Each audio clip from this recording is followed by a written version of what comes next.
저희를 사랑하시는 하나님 아버지 감사합니다. Господь, любящий нас, Отец, мы благодарим Тебя. 저희들을 구원하셔서 하나님의 자녀로 삼아 주신 은혜 감사합니다. Господь, Ты сделал нас чадами Своими и благодарим Тебя за благодать спасения Твое. 또 저희와 항상 함께 하시면서 필요한 모든 것을 또 공급해 주시는 하나님께 감사드립니다. Господь, благодарим Тебя за то, что Ты пребываешь всегда вместе с нами и даешь нам питание, Господь, которое нам надобно. 오늘 귀한 주일의 시간입니다. Сегодня драгоценное Твое время, Господь. 우리 귀한 형제와 자매님들 함께 한 자리에 모였습니다. Наши драгоценные братья и сестры собрались в одно место. 하나님을 찬양하며 하나님 말씀을 배우는 귀한 시간을 가지고자 합니다. Господь, мы планируем провести это время для прославления Тебя, Господь, и научения Слову Твоему. 하나님 이 시간 우리와 함께 해 주시옵소서. Господь, просим Тебя, прибудь вместе с нами. 하나님 말씀으로 위로해 주시고 힘을 주시옵소서. Господь, также дай утешение Твоим словом и дай поддержку Твоими словами. 구원받은 사람으로서 합당한 삶을 살아가도록 도와주시옵소서. Господь, помоги, чтобы мы жили достойной и подобающей жизнью, как спасенные люди. 깐트교회 모든 형제와 자매님들 가정을 주님 지켜주시옵소서. Господь, просим Тебя, сохрани каждую семью и каждого члена Канской церкви. 또 우리 가운데 육체 질병이 있는 분이 계신다면 육체 건강도 회복시켜 주시옵소서. И если среди нас присутствуют люди, которые находятся сейчас в болезни, Господь, просим Тебя, даруй им здравие. 또 생활 가운데 어려움이 있다면 그 어려움 가운데서도 주님 도와주시옵소서. Если в жизни у них сейчас находятся трудности, Господь, просим Тебя, дай силы для преодоления этих трудностей. 그래서 주의 구원받지 못한 사랑하는 사람들에게 복음을 전할 수 있도록 도와주시옵소서. Господь, помоги, чтобы мы могли распространять Твое Евангелие, да еще не спасенным людям, нашим любимым.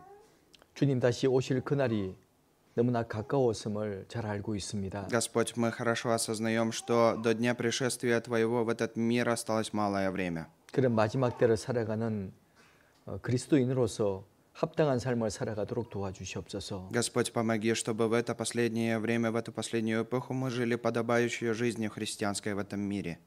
이 지역에 하나님의 사랑을 알지 못하는 많은 사람들이 있습니다. В этой местности есть также многие люди, которые не знают Твою любовь, Господь. 그 사람들에게 이 귀한 은혜의 복음을 전할 수 있도록 도와주시옵소서. Господь, помоги, чтобы этим людям, не знающим, мы могли донести Твое Евангелие, Господь, и Твое Слово. 이 나라의 우리의 모든 교회를 주님 지켜주시옵소서. Господь, просим Тебя, сохрани все церкви наши, находящиеся в этой стране. 하나님의 말씀으로 믿음의 굳건히 세워 주시옵소서. Господь, помоги, чтобы мы твердо могли становиться на ноги веры своей.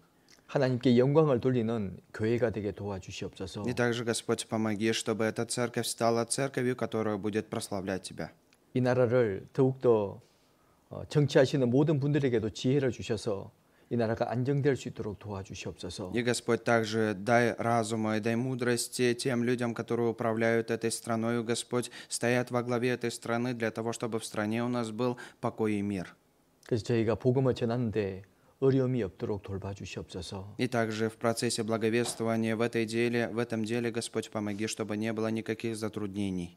오늘 우리에게 주어진 모든 시간 주님께 부탁드립니다. И также, Господь, отдаем Твои руки этот сегодняшний день. 은혜로운 시간이 될 수 있도록 인도해 주시옵소서. Господь, помоги поддержи для того, чтобы этот день стал благодатным днем. 우리를 사랑하시는 예수님 이름으로 기도드립니다. И также молимся именем всегда любящего нас, именем Иисуса Христа. 아멘. Аминь. 자, 우리 본문 성경 히브리서 11장 5절을 찾아보시겠습니다. Сегодня первое местописание. На сегодня откроем к Евреям 11 главу, 5 стих. К Евреям 11 глава, 5 стих, 271 страница с конца Библии. К Евреям 11 глава, 5 стих, 271 страница с конца Библии. 제가 읽어드리겠습니다. Я прочитаю. 믿음으로 에녹은 죽음을 보지 않고 옮겨왔으니 하나님이 저를 옮기심으로 다시 보이지 아니하니라. 저는 옮기우기 전에 하나님을 기쁘시게 하는 자라 하는 증거를 받았느니라. Верою Енох переселен был так, что не видел смерти, и не стало его, потому что Бог переселил его. Ибо прежде переселения своего получил он свидетельство, что угодил Богу. 이렇게 여러분들을 만나게 돼서 정말 감사가 됩니다. И я очень благодарен за то, что имею возможность сегодня встретиться вместе с вами. 저는 아주 가까운 데서 비시케크에서 왔습니다. Я приехал с близкого расстояния, с Бишкека. 이 나라에 온 지가 벌써 1년이 지났는데 이제서야 이 자리에서 여러분들을 뵙게 되었습니다. Время моего пребывания в этой стране уже составило 1 год. Я как год уже нахожусь здесь, но впервые стою на этой сцене и впервые я проповедую вам слово. 이 교회는 여러 차례 방문을 했지만 이렇게 설교하기 위해서는 2번째인 것 같습니다. И я хоть и много раз посещал по другим причинам эту церковь, но так проповедовать слово приезжаю я 2-й раз, наверное. Первый раз я виделся с вами. 작년 초에 우리 청년회 수련회 할 때 이 자리에 섰습니다. 2-й раз я проповедовал, когда зимою, в прошлом году мы проводили зимнюю конференцию молодежи, и я также проповедовал на этой сцене. 그렇지만 주일 설교로서는 제가 처음 이 자리에 선 것 같습니다. Но воскресную проповедь я стою на этой сцене впервые. 저는 1986년도에 구원을 받았습니다. Я получил спасение в 1986 году. 그러다가 이 나라에 그러니까 선교사로서 이 나라에 왔습니다. И пребывая в служении, также я прибыл в эту страну для миссионерства, для служения. 또 제 소개를 드리면 한장 시간이 많이 갈 것 같아서 또 다음에 기회가 될 때 제 소개를 드리도록 하겠습니다. Если я начну себя представлять и рассказывать о себе, наверное, это займет долгое время. Когда будет другая возможность, когда у нас будет еще время, я об этом отдельно расскажу вам. 그냥 가까운 데서 목사님이 오셨구나 생각하시면 되겠습니다. Вы можете считать, что пастор приехал изблизи, с близкого расстояния. 자, 오늘 본문을 통해서 한 2가지를 생각해 보려고 합니다. Мы через сегодняшнее заглавие, через сегодняшнее местописание хотим поразмышлять о 2 вещах.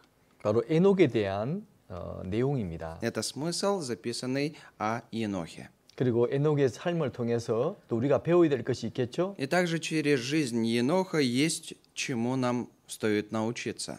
그 2가지를 잠깐 말씀해 드리도록 하겠습니다. И 2 вещи, чему нам стоит научиться, эти 2 аспекта я вам расскажу. 여러분 вкратце. 에녹이 누군지 잘 아시죠? Уважаемые, знаете, кто такой Енох? 노아 홍수가 있기 전에 산채로 하늘에 올라간 사람입니다. Перед тем, как наводнение дней Ноя осудил этот мир, это является тем человеком, но Енох является тем человеком, которого Господь забрал живым.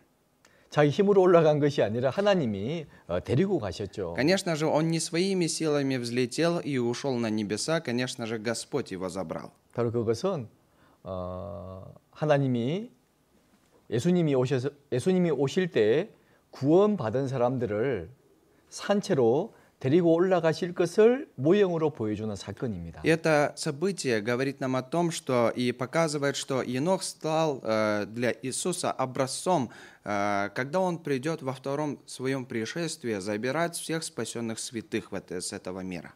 노아 시대에 대홍수가 있기 전에 하나님이 에녹을 데리고 올라가셨거든요. Перед тем, как наводнение дней Ноя осудил этот мир, Бог забрал его.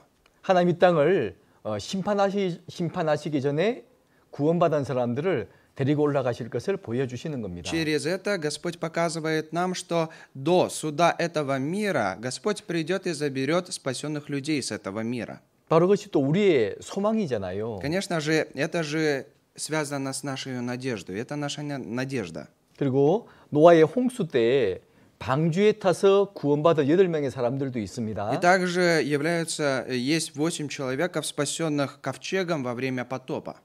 그것은 7년 환란 때 구원받게 될 이스라엘 사람들을 예표하고 있죠. Они олицетворяют евреев, которые будут спасены от 7-летней скорби, внутри 7-летней скорби.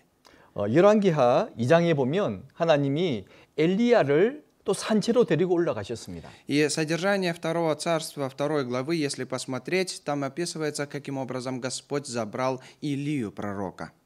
엘리야가 산채로 하늘로 올라갈 것을 그 당시에 생도들도 알았고 제자인 엘리사도 알았습니다. На тот момент, что Илия будет забран Господом, знали и прихожане церкви, и также пророк Елисей знал. 그처럼 우리도 예수님이 재림하실 때 우리를 데려가실 것은 확실한 사실입니다. Подобным образом, что Иисус придет в этот мир забирать нас, это является истинным фактом.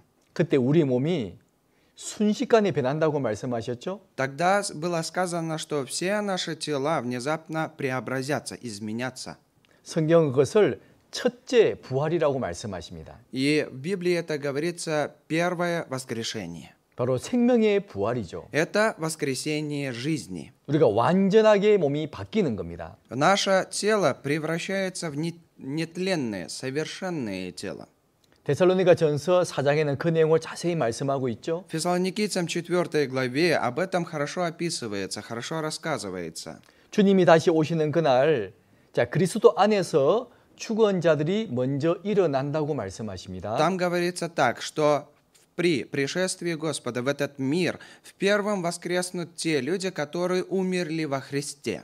자 구원받고 돌아가신 분들이 있잖아요. Есть те люди, которые спаслись, но и ушли уже из этой жизни, покинули этот мир. 바로 죽은 사람이 부활하는 겁니다. Уже мертвый человек в первую очередь воскресает, мертвый. 그리고 두 번째로 우리 살아남은 자도 살아있는 자도 저희와 함께 구름 속으로 끌어올려 주님을 영접하게 하실 것이라고 약속하셨잖아요. Вторыми сказано, что живые, оставшиеся в этом мире, будут вознесены на сретение Господу и также будут пребывать в вечность с Господом на небесах. 주님이 다시 오시는 날 우리는 부활됩니다. Тот день, когда Господь придет в этот мир, мы воскресимся. 그리고 하나님과 영원히 함께 살잖아요. Тогда мы будем в вечность жить с Господом. 바로 그것이 우리의 소망입니다. И это является наша надежда, это ясная наша надежда. 근데 세상 사람들은 그것을 안 믿잖아요. Но мирские люди этого мира в это же не верят, правильно? 우리가 이런 말을 하면 어떤 사람은 비웃고 조롱하는 사람들도 있습니다. Если мы говорим о нашей надежде и рассказываем это кому-то, люди этого мира смеются над нашими надеждами. 근데 성경은 이미 그렇게 사람들이 비웃고 조롱할 것이라고 그것도 내용도 기록이 되어 있어요. Но уже в Библии было заранее записано, что люди будут так действовать и будут насмехаться над этим. 우리의 소망, 부활의 소망을 사람들은 못 믿는 겁니다. Они не будут верить тем людям, которые имеют надежду на второе пришествие, на вознесение. 베드로후서 3장 3절부터 그 말씀이 기록이 되어 있죠. Об этом записывается во втором Петре, 3 главе, 3 стихе. 이게 찾아놨습니다. Поменяйте экран, пожалуйста. 3장 3절에 보면 3 глава, 3 стих, если посмотрите. 먼저 이것을 알지니 말세에 기롱하는 자들이 와서 자기의 정욕을 쫓아 행하며 기롱하여 말한다고 되어 있죠. Здесь записано так. Прежде всего, знаете, что в последние дни явятся наглые ругатели, поступающие по собственным своим похотям. 자, 무엇을 비웃고 조롱하느냐? Что они будут ругать? 바로 4절, 5절의 말씀이죠. И это 4 стих. 바로 예수님에 대한 재림에 대한 말을 사람들은 비웃고 조롱한다고 되어 있습니다. Здесь говорится, что люди будут смеяться и надсмехаться над вторым пришествием Иисуса в этот мир. 어떻게 예수가 다시 온다고 그래? Каким образом вы говорите, что Иисус заново вернется? 역사 가운데 그런 일이 한 번도 없었잖아. В истории человечества не было ни одного такого случая. 이렇게 말하면서 사람들은 우리의 말을 비웃죠. И когда многие люди говорят так, делают выводы такие. 6절, 7절에 보면 6 и 7 стихи. 이로 말미암아 그때 세상은 물의 넘침으로 멸망하였으되 이제 하늘과 땅은 그 동일한 말씀으로 불사르기 위하여 간수하신 바 되어 경건치 아니한 사람들의 멸망과 심판의 날을 위하여 예비된 것이라. Потому тогда, 말씀하시죠? здесь говорится так, что потому что тогдашний мир, быв погиб, потоплен водою, а нынешние небеса и земля, содержимые тем же словом, сберегаются огню на день суда и погибели нечестивых человеков. 베드로 사도가 이렇게 말을 하는 겁니다. Апостол Павел сказал такие слова. 노아 홍수 당시도 그랬다. Во времена эпохи Ноя точно такое же было, точно такой же образ был. 홍수가 내릴 때까지 사람들 믿지 않았다. Люди, пока потоп не пошел, пока вода не пошла, люди не поверили в это. 방주를 만드는 노아를 비웃었다. Они надсмехались над Ноем, который строил ковчег. 결국 어떻게 되었느냐? В конце концов, итог этому всему какой был? 결국 물로 심판당했지 않았냐? Разве они не постигли ли участи потопа смерти? 그처럼 마지막 때는 이제 물이 아니라 불로 심판을 받을 거다. Но здесь говорится, что последний суд, он будет не водою, а огнем. 바로 7절에 하늘과 땅이 다 불태워지게 될 것이다. Седьмой стих говорит, что нынешние небеса и земля, содержимые тем же словом, будут огнем убиты. 실로 엄청난 말이잖아요. И это в действительности очень большое и страшное слово. 어떻게 하늘을 불태우고 땅을 불태울 수 있습니까? Каким образом можно небеса и землю сжечь? 아마 이 말씀을 기록할 그 당시에는 그 말이 전혀 이해가 안 되는 말입니다. В ту эпоху, когда писалось это слово, на тот момент невозможно было вообразить даже себе об этих вещах. 근데 지금 우리 시대는 어떨까요? Но в нынешнюю нашу эпоху, в наше время, 하늘과 땅을 불태울 수 있을까요? сейчас небеса и земля, небеса и землю можно сжечь? 예, 충분히 가능합니다. Конечно же, это полноценно возможно. 과학자들이 말을 합니다. Ученые говорят такие слова. 이 세상에 있는 핵무기가 다 터지면 이 지구를 100번 불태운다고 말합니다. Если все ядерные боеголовки, все ядерное оружие в мире взорвется, этот мир, эту землю можно сжечь 100 раз.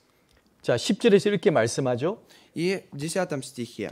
그러나 주의 날이 도적같이 오리니 그날에 하늘이 큰 소리로 떠나가고 그리고 체질이 뜨거운 불에 풀어지고 땅과 그 가운데 모든 게 다 드러나게 될 것이다. Придет же день Господень, как тать ночи, и тогда небеса шумом придут, стихии же развернутся, полностью сгорит, здесь сказано.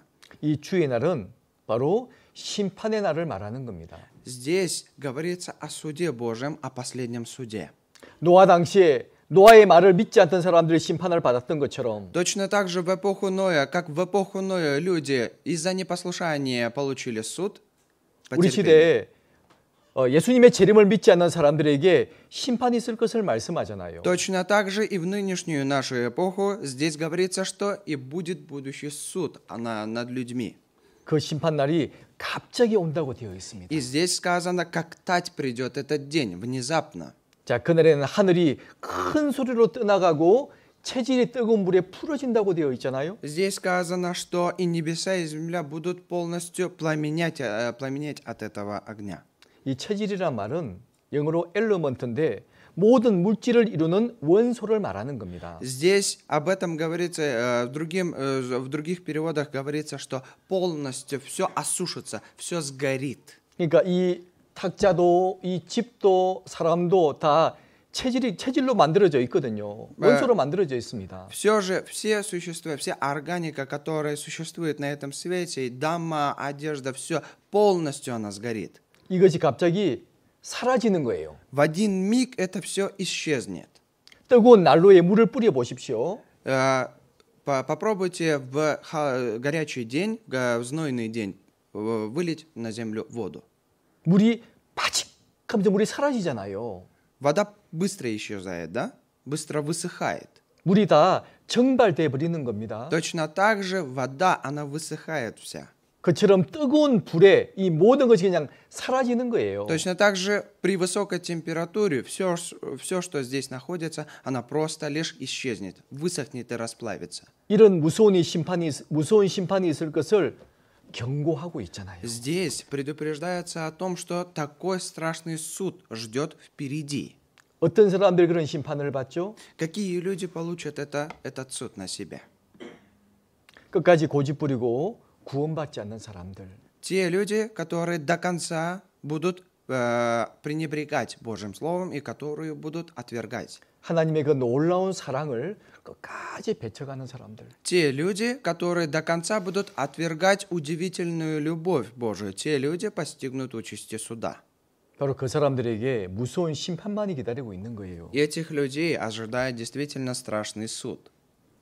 열왕기 2장에 아까 잠깐 엘리야 말을 제가 잠깐 말씀드렸잖아요. Я вкратце вам сказал в царствах о пророке Илии. 엘리야를 하나님이 산채로 데리고 올라가셨습니다. Господь также Илию вознес на вершине горы. 근데 그 사실을 안 믿는 사람들이 있었거든요. Но на тот момент также были те люди, которые не верили в эту истину. 그래서 그 말을 비웃는 사람들이 있었습니다. И также были люди, которые надсмехались и также опровергали это слово. 뭐 Это 엘리야가 событие. 하늘로 올라갔다고 안 믿는 거예요. Вы говорите, что Илия вознесся на небеса, такое не может быть, и не верили в это. 그리고 제자인 엘리사에게 말을 하는 겁니다. Тогда Елисею говорят такие слова ученики. 야, 그럼 너도 하늘로 올라가 봐. 하늘로 올라가 봐. 조롱했던 겁니다. Тогда над ним, над Елисеем также издевались, говоря, что ты давай попробуй вознесись на небеса. 너희 성생 엘리야가 하늘로 올라갔다며.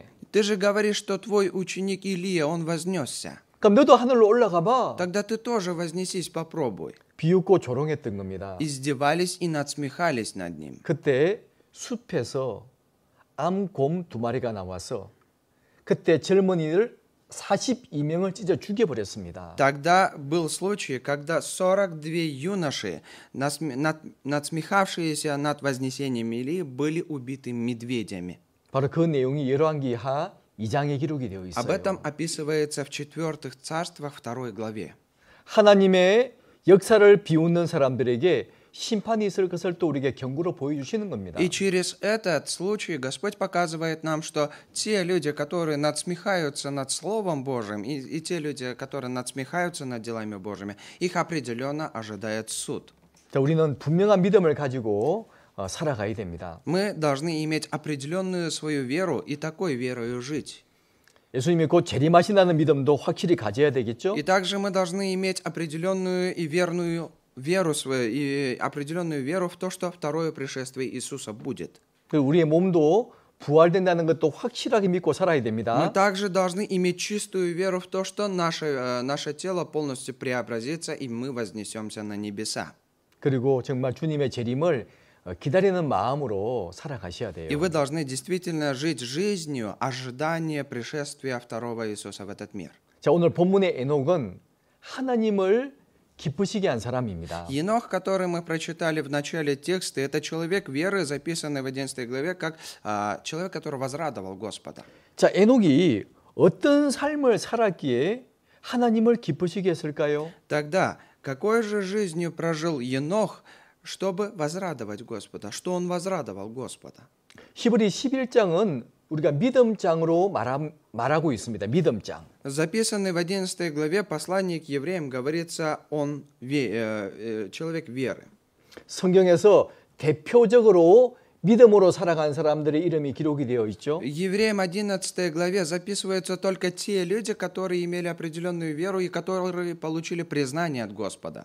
그리고 그들이 어떤 삶을 살았는지가 간단하게 기록이 되어 И 있습니다. там вкратце описывается, какую жизнью тот или иной человек прожил перед Богом. 그 믿음장에 바로 에녹의 이름이 기록이 되어 И 있잖아요. среди всех этих верных свидетелей, которые записаны в Евреям 11 главе, в этом числе есть и Енох. 본문의 내용입니다. Это смысл заглавия, который мы прочитали. 믿음으로 에녹은 죽음을 보지 않고 옮기웠다. Верою Енох переселен был так, что не видел смерти. 하나님이 저를 데리고 가셨다. Господь забрал его. 그리고 데려가시기 전에 하나님을 기쁘시게 하는 자라 하는 Но- 증거를 얻었다. Но перед вознесением, перед тем, как его забрали, он получил признание от Господа, что он угодил Богу. 그래서 먼저 에녹이 어떤 삶을 살았는지를 잠깐 제가 말씀해 드리겠습니다. Вкратце я вам расскажу, какой же жизнью тогда прожил Енох. 자, 창세기 5장에 Бытие 에녹의 5 삶이 기록이 되어 있죠. В Бытие 5 главе записывается жизнь Еноха. 5장 21절에서 23절까지 말씀입니다. С 21 по 23 стихи. 한번 읽어 보시죠. Я прочитаю. Енох жил 65 лет и родил Мафусала. И ходил Енох перед Богом по рождению Мафусала 300 лет и родил сынов и дочерей. И 23 тоже на экране. Всех же дней Еноха было 365 лет. 자, 이게 보면 에녹은 300년간 하나님과 동행했습니다. Если здесь посмотреть, Енох ходил с Богом долгое время, 300 лет. 이 동행이란 말은 같은 길을 걸어간다라는 뜻을 가지고 있죠. Ходил с Богом. Это обозначает, что он шел по одному единому пути с Богом вместе. 에녹은 무려 300년 동안 하나님과 동행했습니다. Он также, Енох, сопровождал и также пребывал вместе с Богом 300 лет. 바로 믿음을 지키며 같은 길을 걸어갔다 그런 말이잖아요. И сохраняя свою веру, соблюдая свою веру, и шел по одному пути. Это слово можно перефразировать так. 자, 우리는 구원받고 몇 년의 시간을 하나님과 동행하고 계십니까? Точно так же, когда мы получаем спасение, какое же долгое время мы пребываем с Богом? Сколько времени ходим вместе с Богом? 어떤 분은 10년 되시는 분도 계시겠죠. Есть человек, который проживает 10 лет, да, с ним вместе с Богом ходит. 전 세계에 많은 그리스도인들이 있습니다. В этом мире есть многие христианины. 근데 아무리 오래 동행해도 100년은 넘길 수 없잖아요. Но насколько бы большой промежуток времени он не ходил бы с Богом, но 100 лет он больше прожить не сможет. 저는 원래 36년째 하나님과 동행하고 있습니다. Я сейчас пребываю и хожу вместе с Господом уже 36 лет. 물론 긴 시간이죠. Конечно же, может это показаться большим временем, да, большим промежутком времени. 근데 에녹은 무려 300년 동안 하나님과 동행했습니다. Но Енох пробыл с Богом и ходил вместе с ним 300 лет. 어떻게 그렇게 긴 시간을 하나님과 동행할 수 있었을까요? Каким образом он это долгое время смог ходить вместе с Богом, пребывать вместе с Ним? 자, 어떤 사람과요? 같은 길을 걸어가기 위해서는 먼저 서로 마음이 맞아야 됩니다. Для того, чтобы идти по одному пути с другим человеком в пару, нужно иметь единое сердце с этим человеком. 마음이 안 맞으면 그렇게 긴 시간 동행할 수 없잖아요. Если у них сердца не совпадают, если их мысли не совпадают, конечно же, долгое время идти по одному пути это невозможно. 아모스 3장 3절에 보시면 두 사람이 의합지 못하고서야 어찌 동행하겠으며라는 말씀이 기록되어 В 있습니다. Амосе 3 главе 3 стихе говорятся такие слова: «Пойдут ли двое вместе, не сговорившись между собою?» 마음이 맞지 않으면 동행할 수 없다 그런 말씀이죠. Это слово обозначает, если у человека, у людей не единое сердце, они идти по одному пути не смогут. 에녹은 무려 300년 동안 하나님과 동행했습니다. Но Енох пребывал вместе с Богом 300 лет и шел по одному пути. 하나님과 마음이 맞았다 그런 뜻을 가지고 있죠. В этом слове также, наверное, есть смысл о том, что его сердце было подобно Богу, их было совместное. 자, 마음이 맞기 위해서는요. 누군가가 서로 마음을 맞춰야 되잖아요. Для того, чтобы сердца совпадали друг к другу, один человек должен свое сердце подстраивать под другого человека. 에녹은 하나님에게 자신의 모든 것을 맞추었다는 의미를 가지고 있는 И 겁니다. также здесь говорится и имеет смысл того, что Енох свое сердце полностью сконцентрировал и также соответствовал сердцу Бога. Он настроил свое сердце на Бога. 자신의 생각도, 자신의 계획도, 자신의 뜻도 하나님과 맞추었던 겁니다. Свои мысли, свои предположения и свою волю он полностью сообразил с Божьими мыслями, приспособил к Божьим мыслям. 자, 그런데 상대에게 마음을 맞추려 그러면요. 내가 낮아져야 됩니다. И также для того, чтобы себя полностью подстроить под сердце Бога, я должен принижать себя всегда. 그리고 하나님과 마음을 맞추기 위해서는 자신이 종처럼 낮아져야 돼요. Точно так же для того, чтобы мы могли идти по одному пути с Богом, для того, чтобы сердце мы могли построить к Богу, мы должны считать себя рабами. 자, 성경 읽다 보면 한 가지 공통된 부분이 있습니다. Если прочитать Библию, в процессе чтения Библии есть очень похожие слова всегда. 믿음의 사람들은 한결같이 자신을 하나님의 종이요 그리스도의 종이요라고 소개를 하고 있습니다. Представители веры, которые записываются в этой книге, всегда себя представляют как рабы Божьи. 사도 바울도 나는 하나님의 종이요, 나는 그리스도의 종이요라고 말하고 있죠. Апостол Павел всегда представляет себя слугою, рабом Божьим. 그리고 다음에 사도인 나 바울은 이렇게 말하고 있습니다. В первую очередь говорит раб Божий, а потом апостол, либо прихожан, там святой. 먼저는 하나님과 예수님의 종이고 다음에 사도다라고 자신을 소개하고 있다 그 말이에요. Здесь говорится о том, что в первую очередь он представляет себя как раба Божьего, а потом уже как апостола. 바로 이것이 우리가 가져야 될 마음 자세입니다. И это смысл сердца, которое мы должны также в себе иметь. 자, 종은 주인의 말에 순종하고 복종하잖아요. Потому что слуга, раб, он слушается и повинуется хозяину своему. 그처럼 우리도 하나님과 동행하기 위해서는 하나님 말씀 앞에 하나님 앞에 자신을 철저하게 낮춰야 됩니다. Подобным образом, для того, чтобы нам ходить вместе с Богом, мы должны сначала отдать себя Богу и полностью принизить Его, принизить себя перед Ним. 왜 그래야 될까요? Почему же мы так должны сделать? 분명한 이유가 있습니다. Определенный смысл есть в этом, определенная причина есть в этом. 사실 우리의 모든 삶은 어떤 영적인 싸움을 해야 됩니다. Потому что вся наша духовная жизнь составляется из борьбы. Это борьба какая-то, война. 자신과도 싸워야 되고 세상과도 싸워야 되고 마귀와의 싸움도 있습니다. У нас есть борьба с самим собою, есть борьба с этим миром, и также есть борьба с дьяволом. 근데 그런 것과 싸우는 무기가 뭔지 아세요? Но знаете, какое же орудие для этого сражения с этими всеми аспектами? 우리 힘으로는 싸워서 못 이깁니다. Нашими силами, своими силами победить это сражение мы не сможем. 내가 아무리 하려고 해도 사실 못 이겨요. Насколько бы я своими силами не хотел бы это сделать, своими силами невозможно достичь успеха. 바로 하나님이 공급하시는 강력한 힘이 있어야 됩니다. Определенная должна быть сила, дарованная от Господа, и поддержка Его.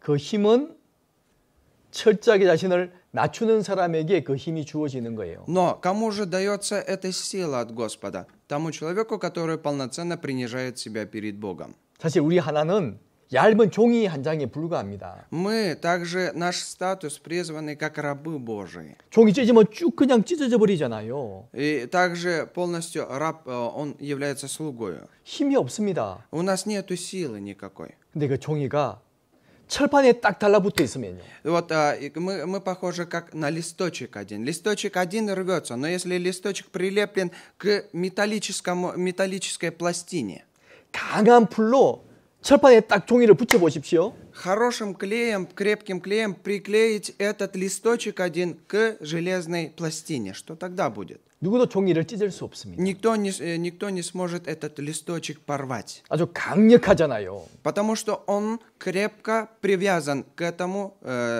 металлу. 그처럼 우리의 신앙생활은 하나님의 능력으로 살아가는 거예요. Точно так же мы живем в жизни своего сражения с силой Божией. 하나님의 공급하시는 힘으로 살아갑니다. Мы живем с помощью питания от Господа, поддержки от Господа. 그 자신을 철저하게 낮추고 순종하는 사람에게 하나님이 함께 하시는 거예요. И тот человек, который повинуется, который преклоняет себя перед Богом, этому человеку Господь дает свою поддержку и силу. 고린도후서 10장 4절부터 말씀입니다. Со 2 Коринфянам 10 глава, 4 стих. 10장 4절에 보면 우리의 싸우는 병기 무기는 육체에 속한 것이 아니요 오직 하나님 앞에서 견고한 마귀의 진을 파는 강력이라. 2 Коринфянам 10 глава, в 4 стихе говорится такие слова: «Оружие воинства нашего не плотские, но сильнее Богом на разрушение твердынь ими не спровергнем замыслы». 우리의 무기는 내게 있는 것이 아니라는 말씀입니다. Здесь слово не обозначает то, что сила находится в нас.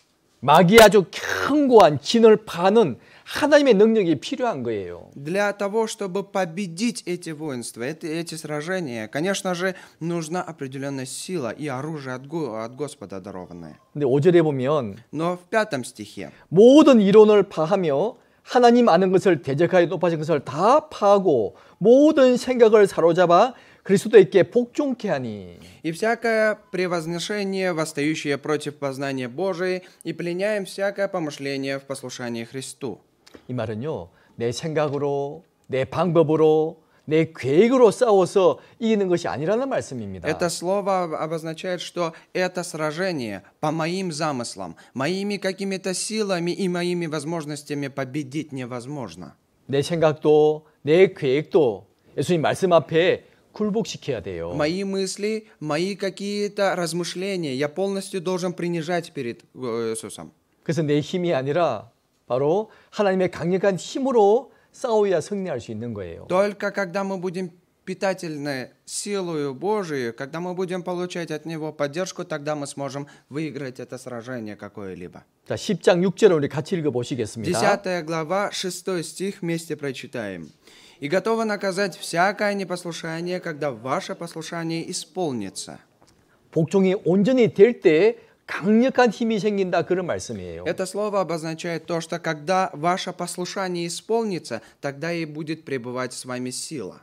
그래서 우리 하나님 앞에 자신을 낮추는 것이 필요합니다. Поэтому нам необходимо себя принизить перед Богом. 내 생각과 내 계획이 중요한 것이 아닙니다. Не мои мысли, не мои какие-то убеждения и планы важны. 하나님의 뜻이 무엇인지를 알고 그 뜻에 자신을 맞추어 가야 됩니다. Познавая, в чем же заключается воля Божья, и подстраивать себя нужно к этой воле Божьей. 자신의 생각을 굴복시켜야 돼요. Свои мысли полностью мы должны принижать, ставить перед Богом, 그걸 ниже Бога. 예, 복종시켜야 됩니다. И также мы должны себя тренировать этому. 자, 시편 95장 6절에 이런 말씀이 있죠? Псалтырь 94, Псалом 6 стих, есть такое слово. 읽어보세요. Я прочитаю. «Придите, поклонимся и припадем, преклоним колени перед лицом Господа, Творца нашего». 7절도 И 7 стих. «Ибо Он есть Бог наш, и мы народ паствы Его, и овцы руки Его. О, если бы вы ныне послушали гласа Его». 자, 6절에 우리가 굽혀 경배하며 하나님 앞에서 무릎을 꿇자라고 말씀하죠. «Придем, поклонимся и припадем, преклоним колени перед лицом Господа, Творца нашего». 주님을 경배하는 사람은 주님 앞에 무릎을 꿇을 수 있습니다. Те, кто действительно превозносят Бога, уважают, они могут преклонять свои колени перед Богом. 주님께 무릎을 꿇은 사람이 주님 말씀에 순종할 수 있는 거예요. Те, кто преклоняют колени перед Господом, могут повиноваться Слову Бога. 하나님은 우리 하나님이십니다. Бог является нашим Богом. 그 우리의 목자가 되시죠. Он является нашим пастырем. 우리는 하나님 말씀 앞에 순종해야 돼요. Мы должны будем повиноваться Слову Божьему. 양이 목자 말을 잘 들어야 되잖아요. Потому что овцы же должны слушаться пастыря своего, да? 내가 내 몸의 주인이 아닙니다. Я не являюсь хозяином своего тела. 자, 구원받은 사람은 이제 하나님의 것이 됐잖아요. Спасенный человек уже является Божьим. Он 하나님이 Бога. 나의 주인이십니다. Господь является моим хозяином, 바로 руководителем. 나의 하나님이잖아요. Это является наш Бог. 우리 그걸 분명히 알아야 됩니다. И об этом мы определенно должны знать вместе с вами. 양은요, 목자의 음성을 듣고 따를 때 가장 안전합니다. Точно так же, когда овцы слышат голос пастыря и следуют ему, это самый безопасный и самый безопасный путь, самый хороший.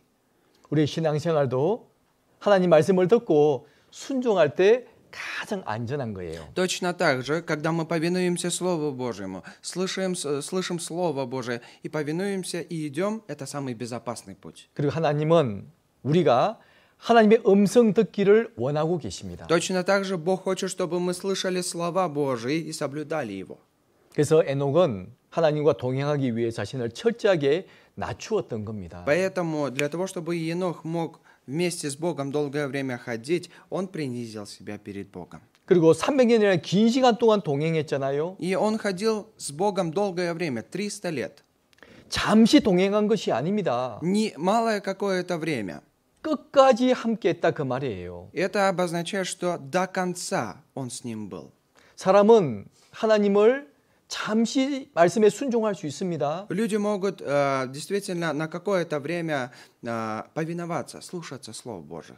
잠시 교회와 함께할 수 있어요. На какое-то краткое время могут пребывать внутри церкви. 그러나 하나님이 원하시는 것은 끝까지 함께하는 Но, 겁니다. однако, чего же желает сам Господь, чтобы человек до конца был с ним вместе? 그런 사람이 하나님을 기쁘시게 할 수 있잖아요. Такой человек может на самом деле возрадовать Господа. 신앙은 끝까지 함께하는 겁니다. Жизнь, веру нужно жить вместе до конца. 어떤 사람은 좋을 때는 함께합니다. Некий человек, когда у тебя все хорошо, пребывает с тобой вместе.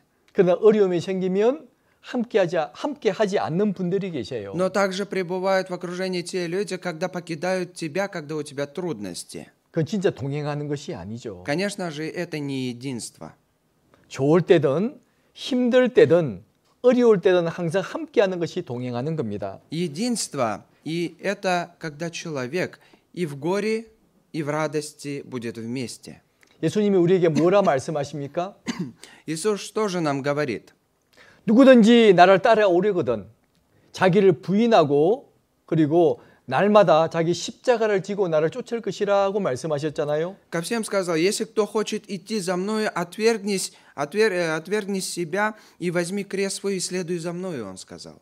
주님을 따라가고자 하는 사람들은 자기를 먼저 부인해야 됩니다. Те люди, которые хотят следовать за Господом, должны отвергнуть себя. 아, 내 주인은 하나님이시구나를 인정해야 되겠죠. Он должен признать в своей жизни, что Господь является его хозяином. 그리고 자기에게 주어진 십자가를 지고 따라가야 됩니다. И также, взяв свой крест, который ему был дан, идти следовать за Богом. 십자가는 어려움과 고통이죠. Крест – это страдание и труд. 자, 선교사가 이곳에 왜 왔을까요? Почему же проповедник приехал сюда? 저는 그 말씀대로 이곳에 온 겁니다. Я приехал сюда, потому что по этому слову, повинуясь 주님이 этому 가신 слову. 그 길을 따라가기 위해서 선교사가 이곳에 왔잖아요. Для того, чтобы следовать по тому пути страдания Иисуса вместе, я приехал сюда тоже. 한국이 얼마나 살기 좋은데요. В Корее насколько комфортно жить, насколько хорошая жизнь. 온 가족이 다 한국에 있습니다. Вся моя семья также находится в Корее. 뭐 살아가는데 부족함이 없어요. Когда ты там живешь, у тебя нету никакого недостатка. 근데 왜 그 한국을 두고 왜 이 나라에 왔겠습니까? Но почему же мы оставляем эту страну хорошую, свою страну, и приезжаем сюда? Почему я приехал сюда? 예수님 말씀하신 것처럼 자기를 부인하고 자기 십자가를 지고 이것이 온 거예요. Как сказал Иисус, отвергни себя, возьми крест свой и следуй за мною. Поэтому я повиновался этому слову. 이제 좋을 때만 이곳이 있는 것이 아니잖아요. Но мы же находимся в этом месте не только когда все хорошо. 힘들고 어려워도 이곳에 있습니다. Даже если трудно, даже если будет горечь и печаль, мы вместе находимся здесь. 주님도 우리를 구원하기 위해서 십자가 지셨습니다. Точно так же, для того, чтобы нас спасти, Господь был распят на кресте и страдал. 선교사들도 다른 사람들을 구원하기 위해서 그 십자가를 지고 이곳에 온 거예요. Точно так же проповедники приезжают сюда для того, чтобы взять свой крест и также спасти других людей. 그리고 여러분들도 각각 주어진 십자가가 분명히 있습니다. И также у каждого из вас есть свой личный крест. 주님이 지어주신 십자가가 분명히 있습니다. Обязательно есть крест, который был дарован вам от Бога. 그 길은 고난의 길일 수도 있습니다. Это может быть путь страдания. 그 길은 고통의 길일 수도 있습니다. Этот может путь быть страдание и тяжел. 하지만 우리는 그 길을 가야 돼요. Но мы должны следовать этому пути. 왜죠? Почему? 그 뒤에 영원한 영광이 있잖아요. Потому что после этого за этим стоит действительно вечная слава. 그리고 하나님이 기뻐하시는 일이기 때문입니다. И из-за того, что это дело, которое возрадует самого Бога. 우리 희생과 수고가 없이는 다른 사람이 구원받을 수 없습니다. И без наших усердий, без наших усилий и страданий другой человек не сможет получить спасение. 자녀를 낳는 어머니가 죽기를 각오하고 자녀를 낳잖아요. И мать, которая рожает ребенка, она также делает все возможное и до смерти старается для того, чтобы родить на этот свет этого ребенка. 그처럼 우리도 다른 사람들을 구원받게 하기 위해서 많은 고통과 희생을 각오하셔야 됩니다. Точно так же для того, чтобы нам спасти одну душу, нужно претерпеть все эти страдания. 그리고 주님을 따라가는 그 길에서 분명히 고난이 있을 거예요. И по пути следования за Господом обязательно будут страдания, обязательно будут трудности. 그렇다고 중간에 그만둘 수 있습니까? Но, смотря на это, мы можем посередине бросить это все, на полпути. 예수님께서 말씀하셨습니다. Иисус сказал такие слова. 요한복음 15장 19절에 너희가 세상에 속하였으면 세상이 자기의 것을 사랑할 터이나 너희는 세상에 속한 자가 아니요. От Иоанна 15 главе 19 стихе. «Если бы вы были от мира, то мир любил бы свое. А как вы не от мира, но я избрал вас от мира, потому ненавидит вас мир». 그래서 도리어 세상에서 나의 택함을 입은 자이므로 세상이 너희를 미워하느니라. И поэтому из-за того, что я избрал вас из этого мира, мир ненавидит вас. 세상이 예수님을 핍박했던 것처럼 지금도 세상이 구원받은 사람들을 어렵게 합니다. Так же, как мир преследовал Иисуса и ненавидел его, точно так же он сейчас верующих нас преследует. 그것을 각오하면 돼요. И это вы можете принимать как данность.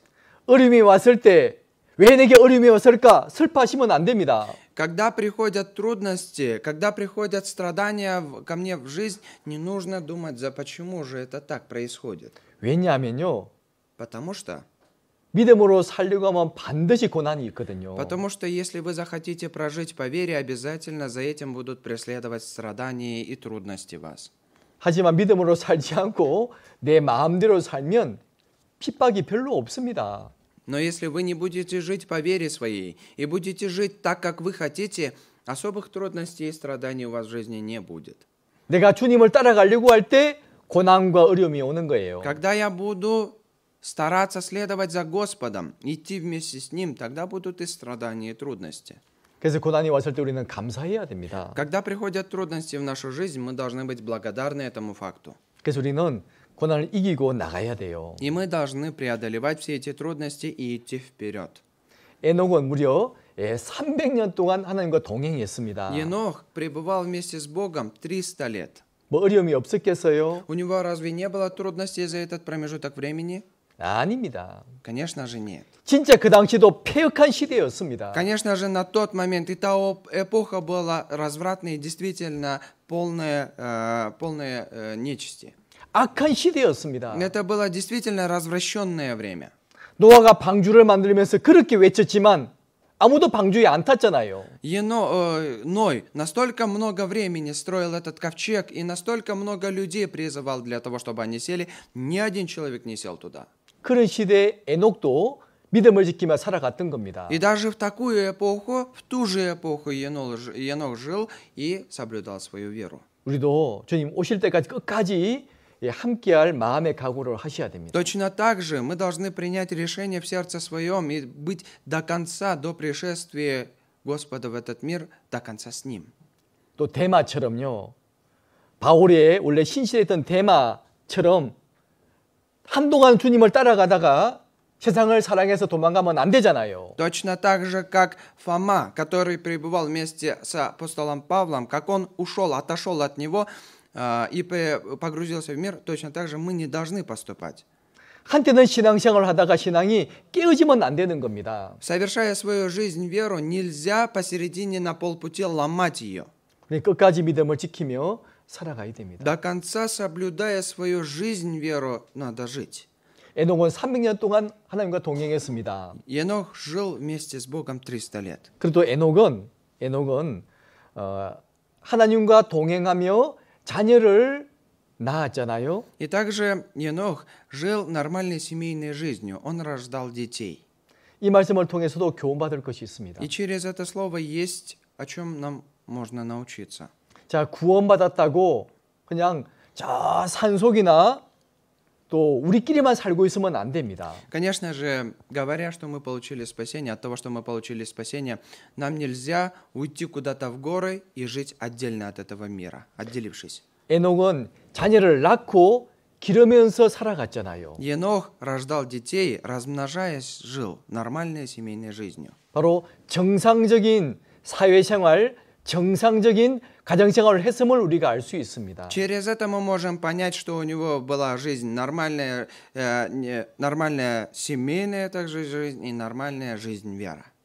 또 남편으로서 일을 잘 했을 겁니다. Конечно же, он, являясь мужем своей жены, также делал всю свою работу хорошо. 그리고 아버지로서 자녀를 키우기 위해서 또 열심히 살았을 И, 거예요. конечно же, он усердно жил, являясь отцом детей своих, для того, чтобы вырастить их. 바로 정상적인 생활을 했다는 것을 알 수 있습니다. Через это мы можем узнать, что нормальной семейной жизнью своей 그것도 우리가 жил. 교훈받을 수 있겠죠? Через это тоже мы можем наставиться вместе с вами. 자, 그러면 지금부터 두 번째로 지금부터요.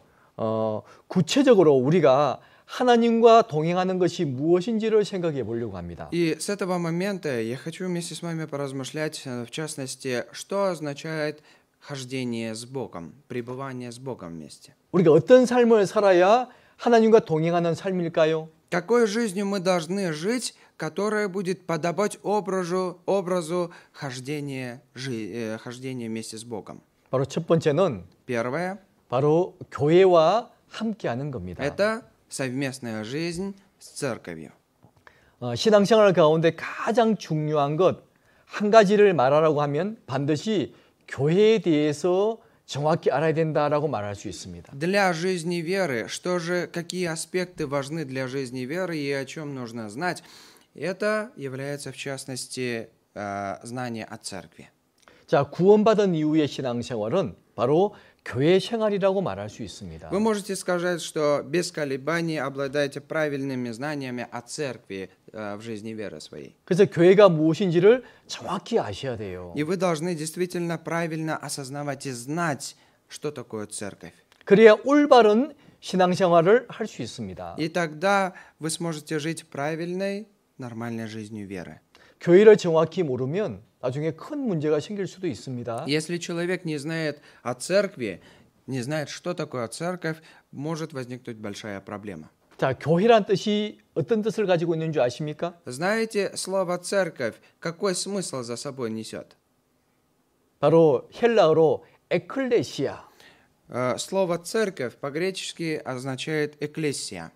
세상에서 하나님의 것으로 구별된 사람들, Люди, которые отделены от этого мира. Группа людей, которая отделена от этого мира.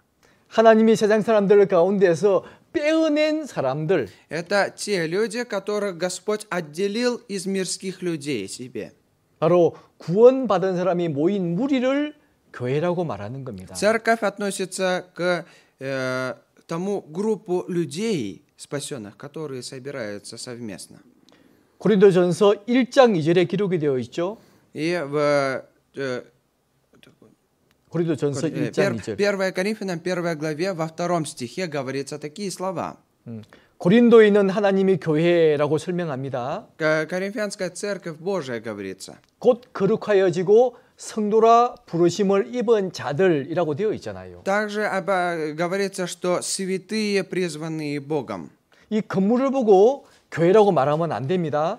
Смотря на видимое нашим глазам здание и говорить это церковь, это нельзя, это неправильно. 이 건물은 구원받은 사람들이 모여 있는 장소이기 때문에 교회당이란 말을 쓰는 겁니다. Мы используем произношение церковное здание, потому что это место, где собираются в действительности группа спасенных людей, которые являются церковью. 바로 교회는 구원받은 사람들이 모인 무리를 교회라고 말하는 거예요. Церковью называют только лишь собрание спасенных людей. 그러니까 구원받지 못한 사람은 그 교회에 포함될 수가 없는 겁니다. Поэтому неспасенный человек не может входить в число и в группы этой церкви. 바로 교회라는 말은 신약 성경에서 시작하고 있습니다.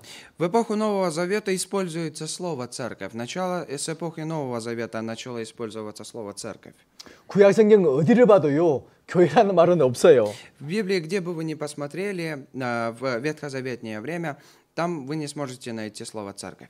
딱 신약 성경부터 교회가 기록이 되어 있습니다. Только лишь с Нового Завета было слово «церковь».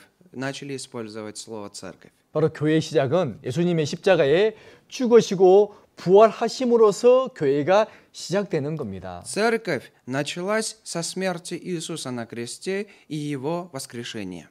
그 전까지는 비밀이었습니다. До этого это была тайна. 그래서 사도 바울은 신약 성경의 많은 서신서를 통해서 교회가 무엇인지를 우리에게 자세히 말씀해 주고 있죠. Поэтому апостол Павел хорошо рассказывает нам все тайны церковные, которые записаны здесь. 그 신약 성경을 모르는 사람들은 교회가 뭔지를 몰라요. Те люди, которые не знают Нового Завета, не знают, что такое церковь. 특히 에베소서에 교회가 무엇인지를 자세히 말씀하고 있죠. Особенно к Ефесянам хорошо описывается, что такое церковь. 예수님은 교회의 머리가 되신다. Иисус является главою церкви. 그리고 구원받은 사람들은 그 머리에 붙어 있는 몸이다라고 말씀하고 있습니다. А спасенные христиане, они являются членами полностью этого тела церкви. 에베소서 1장 22절과 23절 말씀이죠. К Ефесянам 1 главе с 22 по 23 стихи говорится такие слова. 한번 읽어보시죠. Я прочитаю. «И все погорел под ноги его, и поставил его выше всего, главою церкви, которая есть тело его, полнота, наполняющая все во всем». 바로 교회는 이 세상에 속한 것이 아닙니다. Церковь – это не то, что открывается этому миру. 모든 세상 위에 만물 위에 교회가 있는 거예요. Церковь стоит выше всего в этом мире. 구원받은 사람들은 이 세상에 속한 사람들이 아닙니다. Спасенные люди в этом мире, они не какие-то немощные и беспомощные. 우리는 구원받는 그 순간 하나님의 자녀가 되었습니다. С того момента, как мы получили спасение, мы являемся чадами Божьими. 그리고 천국 시민권을 얻었잖아요. И мы приобрели гражданство небесное. 그래서 교회를 말씀하시면서 만물 위에 교회의 머리가 되셨다라고 말씀하시는 거예요. И также говорится здесь, что церковь полностью становится главой всего в этом мире. 그래서 교회는 그의 몸이다라고 말씀하시죠. И говорится, что описывается церковь в виде тела всего. 예수님이 십자가 죽으시고 부활하심으로써 비로소 교회가 이제 시작된 겁니다. Через смерть Иисуса на кресте, через воскрешение Его, эпоха церковная началась. 그래서 사도 시대를 초대 교회라고 말하잖아요. И также до нынешней эпохи, также времена эпоха апостольства называли, до эпохи церкви. 교회가 시작되었다 그런 말입니다. Это время, когда полностью эпоха церковная началась. 그래서 성경은 교회를 그리스도의 몸이다라고 설명합니다. В Библии церковь выражается как тело Христа. 그리고 구원받은 사람은 이제 한 가족이 되었다라고 말씀하죠. И также говорится, что спасенные люди являются одной семьей. 여러분 서로 부를 때 형제와 자매로 부르잖아요. Когда мы друг друга призываем как-то, мы же говорим братья и сестры. 저도 소개할 때 저도 형제입니다 소개를 합니다. Точно так же, когда я представляюсь, я говорю я брат. 예수님이 우리를 한 형제 자매로 만들어 주신 거예요. Господь также сделал нас едиными братьями и сестрами. 예수님이 우리를 형제라고 불러 주셨습니다. Иисус сказал, что мы братья и мы одна семья. 비록 말은 통하지 않지만 우리는 한 가족입니다. Хоть у нас разные языки вместе с вами, но мы одна семья. 그리고 한 몸이 되었잖아요. И мы стали единым целым телом. 몸은 여러 부분들이 있습니다. У тела есть много членов. 하는 일은 달라요. Дела, которые они делают, разные. 하지만 한 몸이잖아요. Но это же единое одно целое тело. 또 교회를 함께 지어져가는 건물이라고 말합니다. И говорится, что церковь – это здание, которое совместно строится.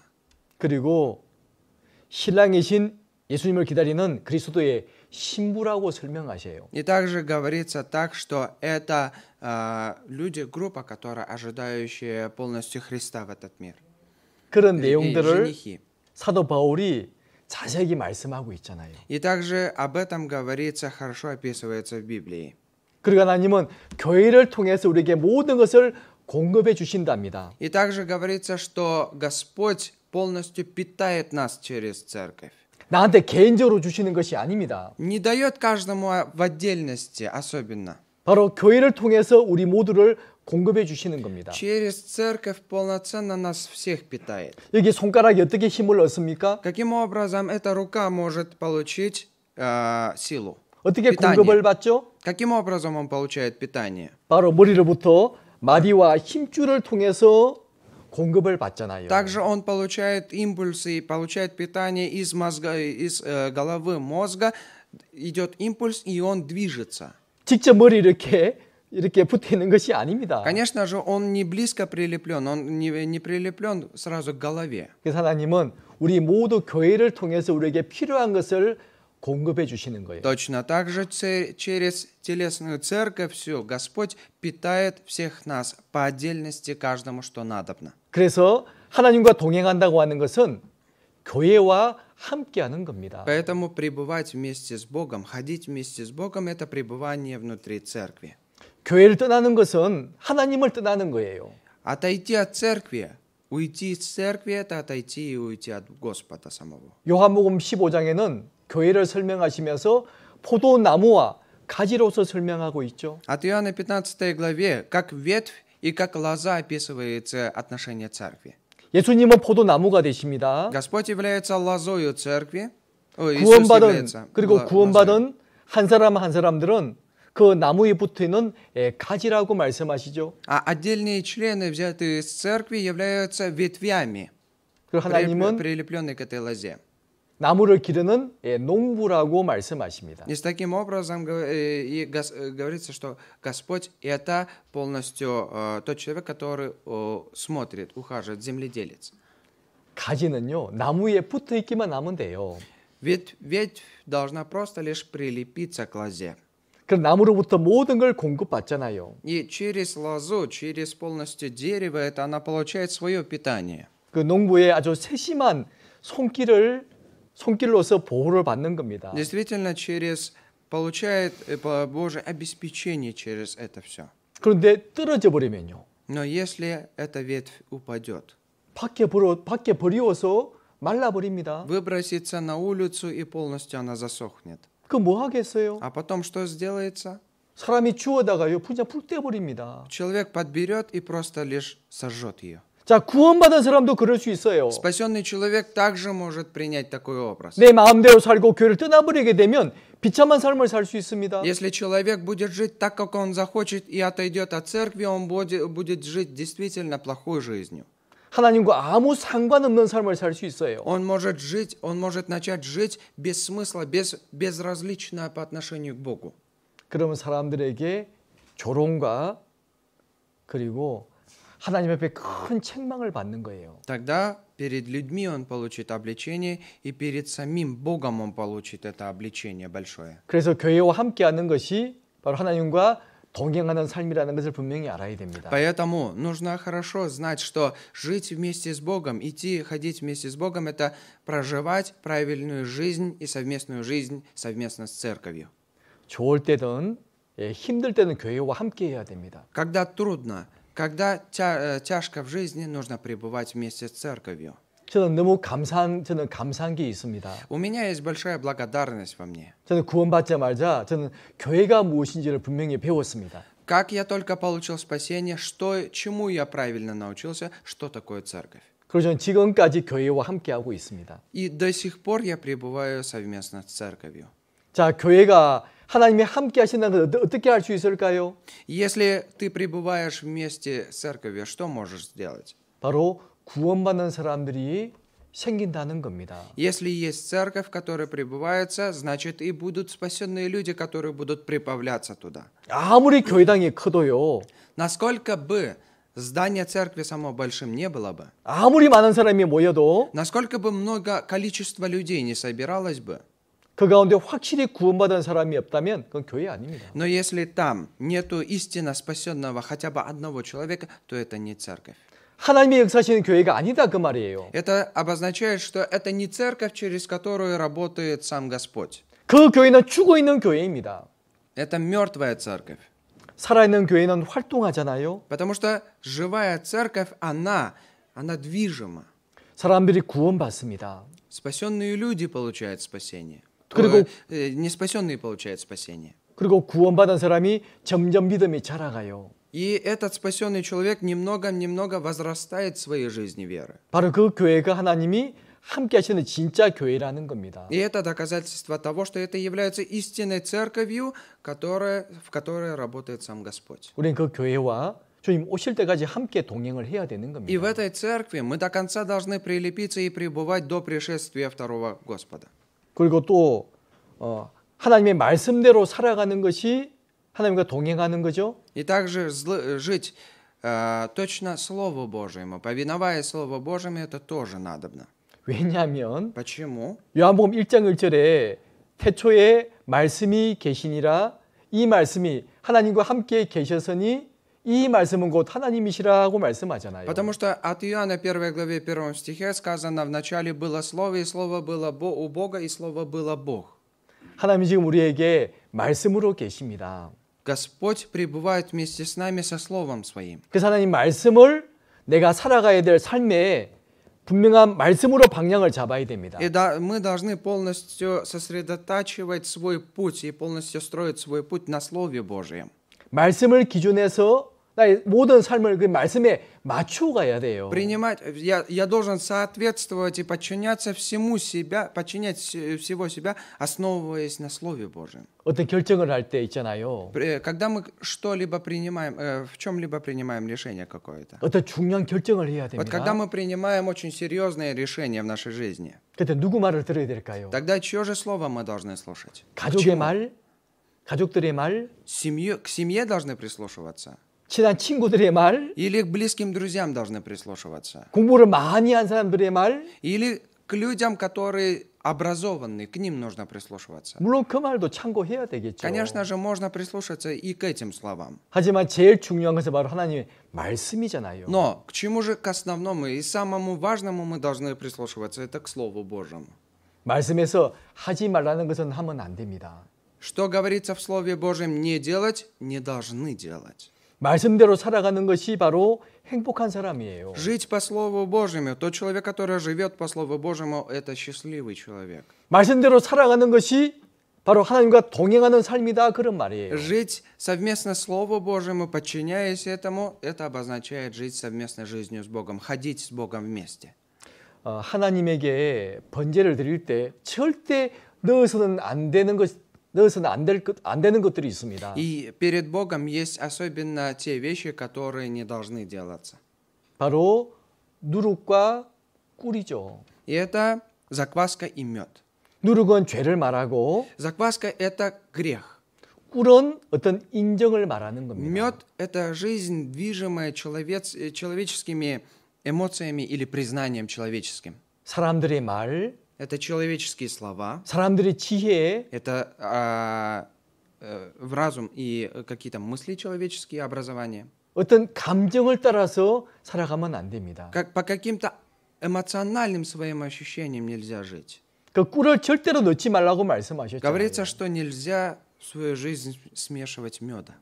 우리의 삶이 하나님께 드리기 위해서는 아주 꿀을 넣으면 안 되는 겁니다. Конечно же, в нашу жизнь нельзя добавлять дегтем меда. 바로 말씀을 기준 삼아서 살아가야 돼요. У нас фундаментом и у нас действительно приоритетом должно быть Слово Божие. 바로 그것이 하나님과 동행하는 삶입니다. И это жизнь вместе с Богом. 그리고 또 누룩을 넣지 말라고 그랬죠. И также закваску не добавляйте здесь. 누룩은 сказано. 죄를 말하잖아요. Закваска определяет грех. 죄를 버리고 정결한 삶을 살아가는 것이 하나님과 동행하는 삶입니다. Также отделять себя от этого греха, оставить этот грех и жить чистой жизнью, это является жизнью хождения с Богом.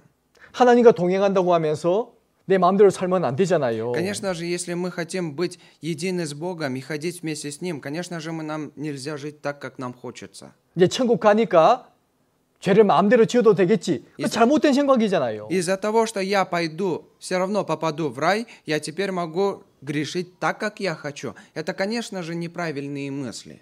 하나님은 거룩하신 분입니다. Господь является святым Богом.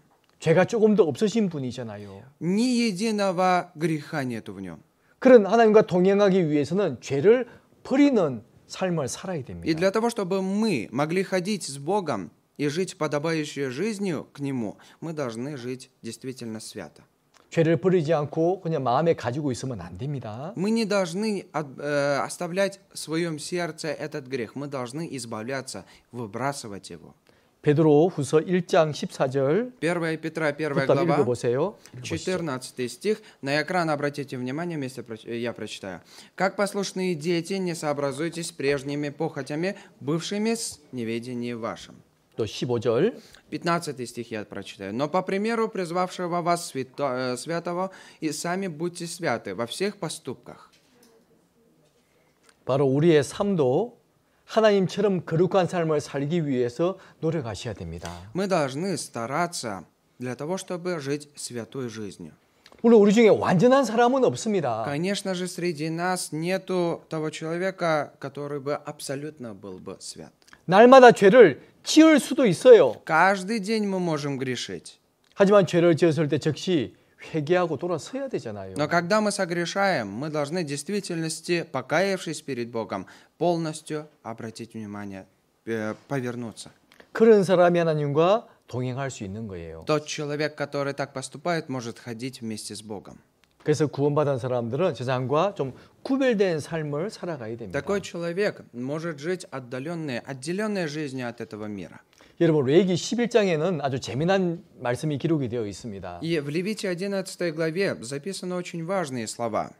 사람이 먹을 수 있는 짐승과 먹지 못한 짐승을 딱 구분시켜 놨죠. В Левите описывается и разделяются те животные, класс животных, которых можно есть, которых нельзя есть. 정결한 것과 딱 부정한 것을 딱 구분시켜 놨습니다. И также на весы, на чаше весов и полностью разделил Господь, что можно употреблять, что нет. 우리 그 내용을 통해서 많은 교훈을 받을 수 있습니다. Через этот смысл мы также можем получить наставление для себя.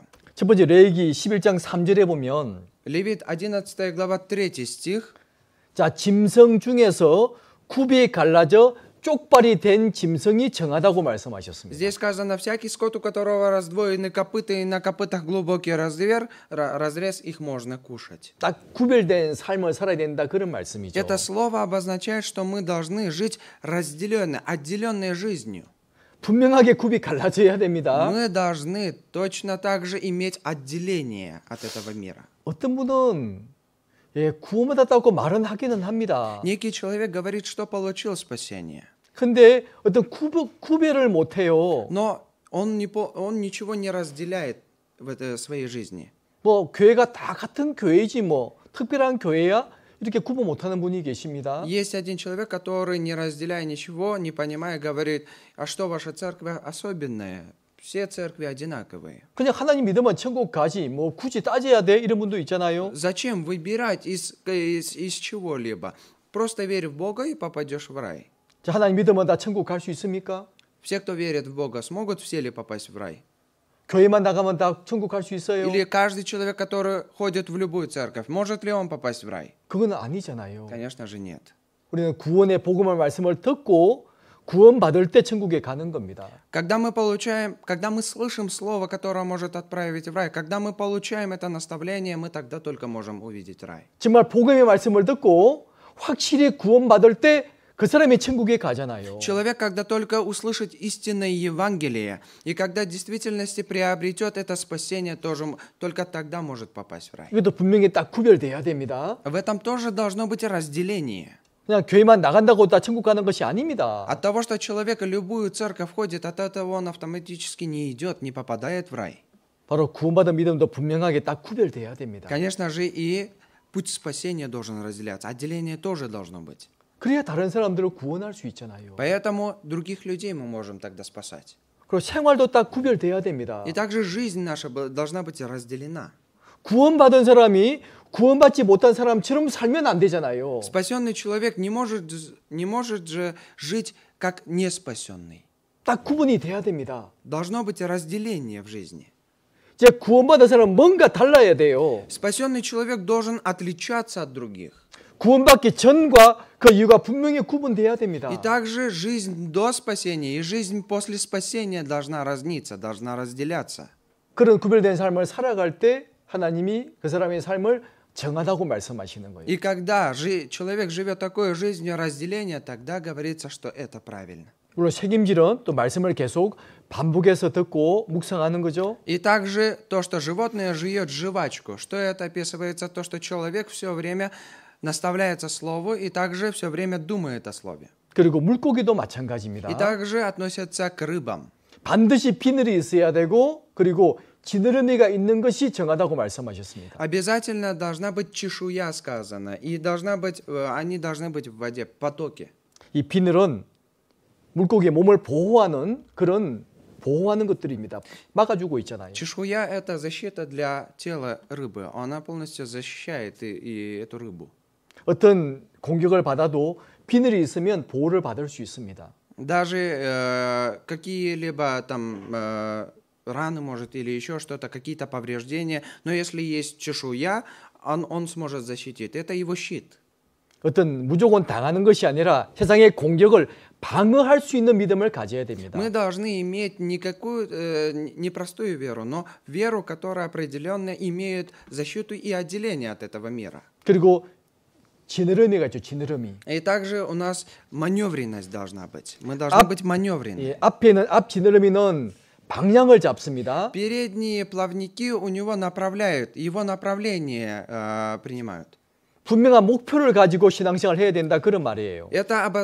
Плавники обозначают то, что мы должны иметь определенную цель жизни веры своей. 그리고 꼬리 지느러미는 힘을 내잖아요. А задний хвост, задний плавник, что обозначает? Это обозначает силу толкания, силу рвения вперед его. 바로 물을 거슬러 올라갈 수 있는 힘이 있습니다. У него будет сила идти против течения. 구원받은 사람이 세상 사람처럼 살아가면 안 돼요. Спасенный человек не может жить как неспасенный, как этот мирской человек. 그것을 거슬러 올라가야 됩니다. Против течения должен плыть спасенный. 이 세대를 본받지 말라고 말씀하셨잖아요. Сказано, не сообразуйтесь с веком сим и с миром сим. 이 세상 사람처럼 살지 말라고 말씀하셨습니다. Сказано, чтобы мы не сообразовались и не жили как люди этого мира. 그럼 뒤에 힘있게 꼬리 지느러미 있어야 되겠죠. Мы должны маневренно также идти против течения. 그리고 분명한 목표를 바라보고 달려가야 됩니다. С определенной целью, с определенными рвениями мы должны идти вперед, плыть вперед. 그런 삶이 정결한 삶이라고 말씀하시는 거예요. Такая жизнь является правильной жизнью. 그리고 또 곤충에 대한 내용도 나와 있죠. И также является смысл здесь говорящих. О крылатых. 예, 날개가 있는데 Есть 네 발로 крылья. 기어다니면 안 된다고 말씀하십니다. У крылатых есть крылья, они не могут просто лишь на земле ходить, по земле. 반드시 뛰는 다리가 있어서 풀쩍풀쩍 뛰어넘는 것을 정하다고 말씀하신 거예요. Здесь сказано, для чего им лапы, для чего им ноги? Для того, чтобы прыгать просто с места на место. 그래서 무엇을 말씀하십니까? И что это обозначает? 세상에서 그냥 비비고 사는 것이 아니란 말입니다. Здесь говорится не то, что мы полноценно должны отделяться от этого мира. 세상 죄 가운데서 기어다니시면 안 됩니다. Мы не должны погружаться в эти грехи, не должны вступать в зоны этого греха. 세상 가운데 들어온 가운데 살아가면 안 된다 그런 말씀이에요. Это слово обозначает, что мы не должны погружаться в грязь этого мира. 어떻게 해야 되죠? Что нам нужно делать?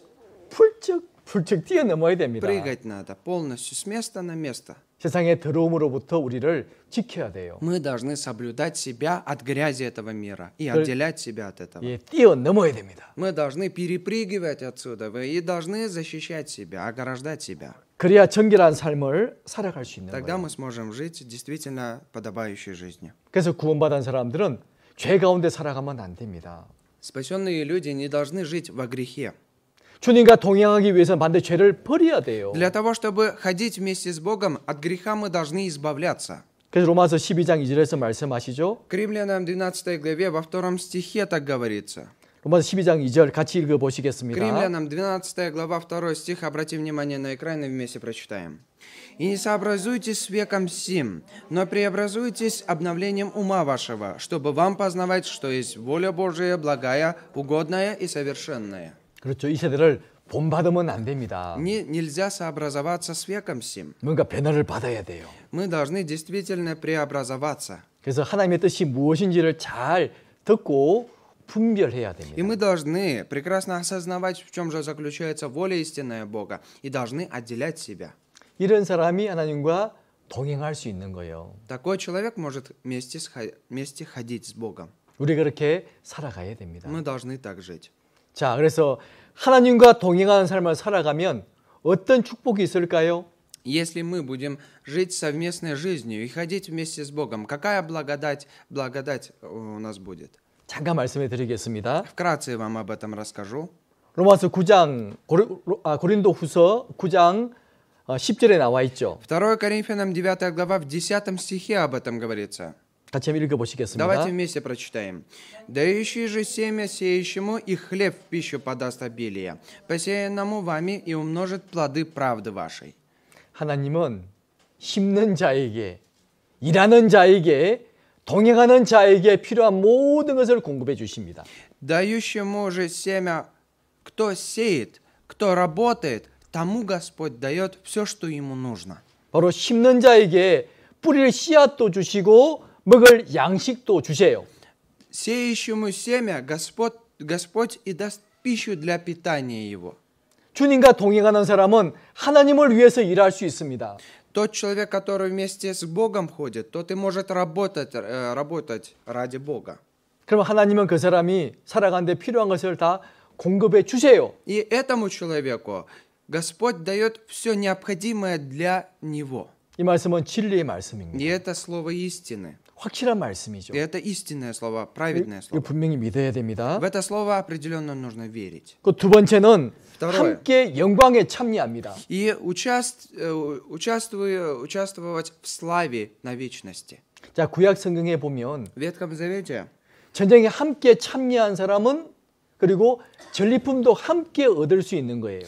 В Ветхом Завете описывается, кто участвовал в войне, тот и разделяет трофеи. 전쟁에 동참한 사람이 얻은 전리품을 함께 얻을 수 있다 그런 말이에요. Тот человек, который участвовал в сражении, тот человек, который участвовал в войне, получает трофеи от того завоеванного обилия, которое они завоевали.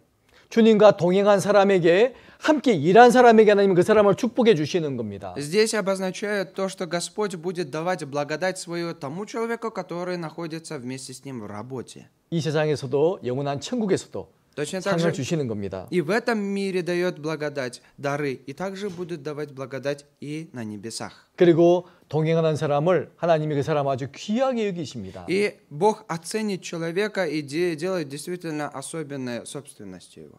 요한복음 12장 26절에서 말씀하죠. От Иоанна 12 глава 26 стих, 한번 읽어보세요. я прочитаю. «Кто мне служит? Мне да последует, и где я, там и слуга мой будет, и кто мне служит, тот почтит Отец, того почтит Отец мой». 하나님이 아주 귀하게 여기십니다. В действительности Господь почтит того человека. 말라기 3장에 보면 그런 사람을 하나님이 보석처럼 여긴다고 말씀하셔요. В Малахии 3 главе говорится, что Господь действительно будет ценить его. 주님과 끝까지 동행한 사람을 귀하게 여기시고 아주 보석처럼 여겨주세요. В действительности, тот, кто находится в совместной работе с Господом, он будет почтен и будет в действительности оценен как собственность Божья. 이 세상에서도 영원한 천국에서도 И в 너무나 этом мире, 큰 사랑을 받습니다. и в этом мире, и на том свете, на небесах, также это будет драгоценным образом цениться. 우리 그것을 생각해 봐야 됩니다. На этот счет мы должны подумать. 자, 에녹은 300년 동안 하나님과 동행했습니다. Енох ходил с Богом долгое время, 300 лет.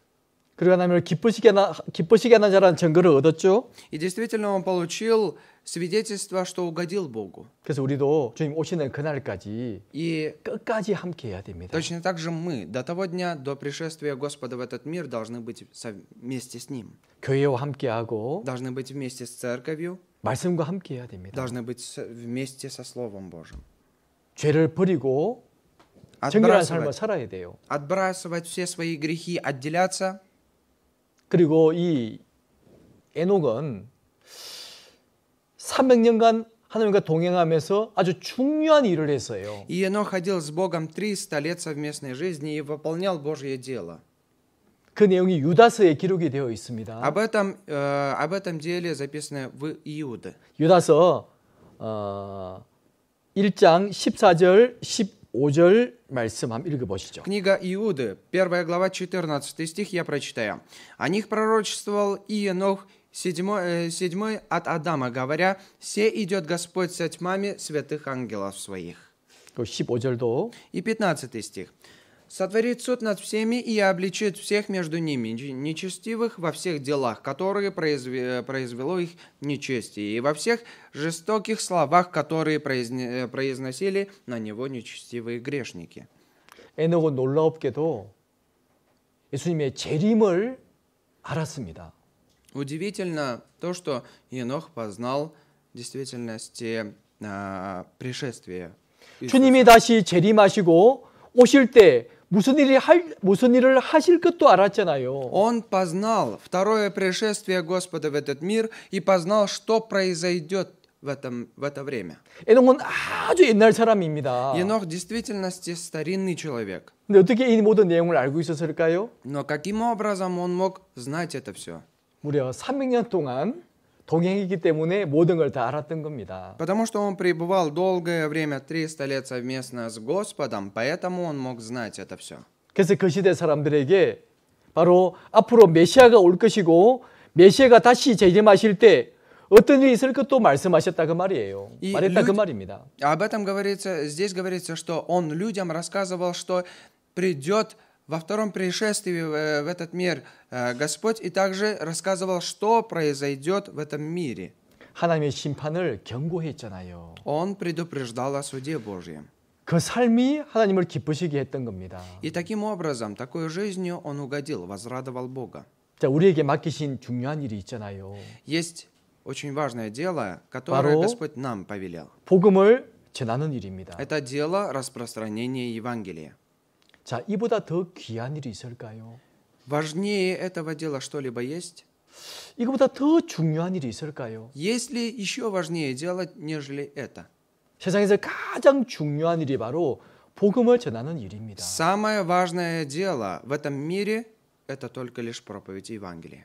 예수님은 우리를 구원하기 위해서 자신을 십자가에 내어주셨습니다. Иисус для того, чтобы спасти нас, Он полностью был распят на кресте, распял себя на кресте. 하나님은 우리를 구원하기 위해서 자신의 독생자를 십자가에 못 박아 버렸습니다. Для того, чтобы нас спасти, Он был пригвозден ко кресту, Он пригвоздил.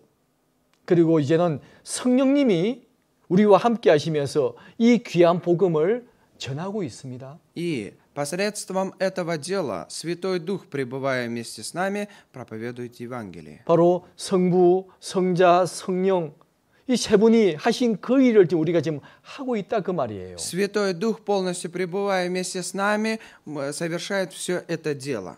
예수님께서 이런 말씀을 하셨습니다. Иисус сказал такие слова. 천지는 없어지겠으나 Весь мир исчезнет. 한 사람 영혼을 천하보다도 귀하다고 말씀하셨습니다. Хоть и этот мир, но одна душа, один человек ценнее. 하늘과 땅보다 더 소중한 것이 한 사람 영혼이라고 말씀하셨잖아요. Драгоценнее этой земли и небес один человек, одна душа человеческая, сказала. 그러니까 가장 소중한 것이 바로 사람의 영혼이라고 말씀을 하셨습니다. Он сказал, что самое драгоценное на этом свете – это душа человеческая. 우리가 복음을 전하는 이 일은요, 너무나 귀한 일입니다. Дело, которое мы делаем, распространяем Евангелие, это очень драгоценная работа. 그 일을 우리에게 부탁하셨잖아요. А эту работу Он повелел нам. 지금 우리에게 주신 하루가 얼마나 귀한 시간인 줄 아십니까? Знаете, насколько же важное время, очень важное время суток сейчас вы 저는 자주 проводите? 이런 생각을 합니다. Я часто так думаю. 야, 내가 오늘 하루를 살고 있는데 Я вот живу этой жизнью. 어제 죽은 사람에게는 오늘 하루가 얼마나 귀한 시간일까? Для человека, который вчера умер, насколько же сегодняшний день для него важен был? 가끔 이제 몸이 아파서 이제 생명이 딱 정해진 사람들이 있잖아요. И есть люди, у которых болезнь там, или трудности со здоровьем, и планируют свои дни. 의사가 말합니다. Врач говорит, 당신 앞으로 한 달밖에 못 삽니다. врач, если скажет тому или иному человеку, Вам остался месяц жить. 이제 죽음을 준비하십시오. Уже нужно готовиться к смерти. 자, 그 사람은 그 한 달을 어떻게 사용할까요? Тогда этот человек каким образом будет использовать этот месячный промежуток времени? 자기에게 주어진 마지막 한 달의 시간을 어떻게 사용할까요? Каким образом он будет использовать промежуток месяца, который ему только остался в жизни? 정말 귀하게 사용할 겁니다. Конечно же, он самым драгоценным образом будет использовать это время. 조금도 시간을 헛되이 쓰지 않을 겁니다. Бесполезно ни одну секунду не пропустит. 우리의 시간도 마찬가지잖아요. Точно так же и наше время. 자, 예수님이 십자가에 못이 박힐 때 옆에 한 사람이 구원받았잖아요. 강도가 구원받았습니다. Когда Иисус был распят на кресте, рядом с ним был распят и также разбойник. 근데 강도는 구원받고 바로 그날 죽었잖아요. И разбойник получил спасение и сразу умер. 지금 천국에 가 있습니다. Конечно же, он находится в раю. 지금 그 강도가 무엇을 간절히 원하고 있을까요? Но чего же желает на самом деле сейчас, очень желает этот разбойник? 저 이런 생각을 해봤어요. Я так задумался. 아마 그 강도는 하나님 저에게 한 달만 시간을 주십시오. Господь, дай мне хотя бы 1 месяц времени. 아니 나에게 일주일만 시간을 주십시오. 1 неделю хотя бы дай мне времени. 그걸 원하지 않겠어요? Он разве не желает этого? 왜 이 땅의 삶을 원할까요? Почему же он желает прожить хотя бы в этом мире немножко? 구원받은 은혜를 보답하는 삶을 살기를 원하지 않을까요? Разве он не будет желать прожить жизнь в этом мире, воздаяние за ту благодать спасения, которую он приобрел? 너무나 큰 은혜를 받았지만 그 강도는요, 은혜를 보답할 시간을 갖지 못했잖아요. Хоть и этот разбойник приобрел большую благодать от Господа, но он не смог воздать, он сразу умер.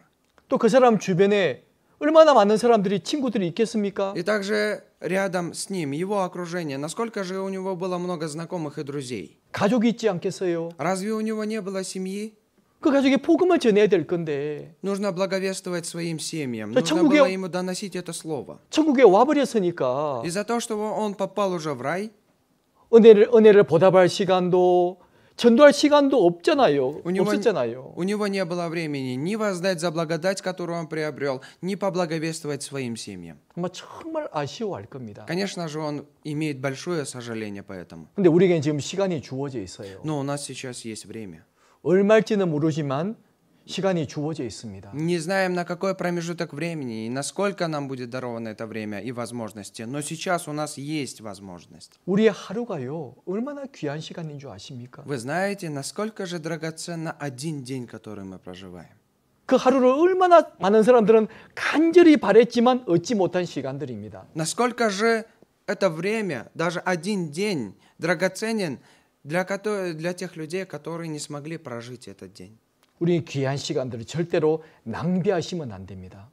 Наше драгоценное время мы ни в коем случае не должны без пользы использовать. 그 사람은 이 너무나 귀한 보석을 낭비하는 사람이에요. Действительно, тот человек, который использует без пользы это время, действительно это неправильно. 여러분 10만 솜 주고 산 물건을 함부로 쓰고 버리는 사람이 있을까요? Если тот человек, который за 100 000 сомов купит какое-то имущество, какой-то предмет, и он день попользуется и выбросит его, 우리의 시간은 과연 얼마짜리일까요? тогда наша жизнь, наше время, которое у нас есть, насколько же оценивается? 우리의 하루는 얼마짜리 가치가 있을까요? 1 день наш, в каком эквиваленте оценивается? Какая ценность у него есть? 어제 죽은 사람에게는요, 너무나 귀하고 귀한 시간입니다. Для вчера умершего человека сегодняшнее время очень-очень драгоценное время. 하나님은 우리에게 시간을 주셨습니다. Господь даровал нам возможность, даровал нам время. 언제 끝날지 모르지만 시간을 주셨어요. Он дал нам время, которое мы не знаем, когда закончится. 우리 시간을 잘 사용하셔야 됩니다. Это время мы должны действительно с пользой и хорошо использовать. 누가복음 16장에 한 사건이 기록이 되어 있습니다. От Луки 16 главе записывается одно событие. 어떤 부자 주인집에서 일을 하는 청직의 직분을 가진 사람이 있습니다. И у одного богача жил один слуга его, который следил за домом. 바로 주인의 일을 책임지고 하는 사람이죠. Это его правая рука, который был ответственен за дела своего хозяина. 근데 일을 좀 잘 못한 겁니다. И он не смог справиться со своей должностью, со своими обязанностями. 주인의 것을 낭비하고 낭비한 삶을 살고 있는 겁니다. И он действительно живет бесполезной жизнью для своего хозяина. 주인이 어떻게 한 줄 아세요? Хозяин что сделал, знаете? 그 청지기를 불렀습니다. Призвал этого слугу своего. 내가 보니까 너 지금 일 잘못하고 있어. Я услышал, что не справляешься со своими обязанностями. 너 당장 일 그만둬. Ты оставляй свою работу. 내가 며칠 시간을 줄 테니까 하던 일 정리해. Я тебе несколько дней дам, ты завершишь свою работу после 그렇게 этого. 통보를 한 거예요. И он приказал так. 이 청지기 갑자기 마음이 급해졌습니다. У этого слуги в действительности взбудоражилось его сердце.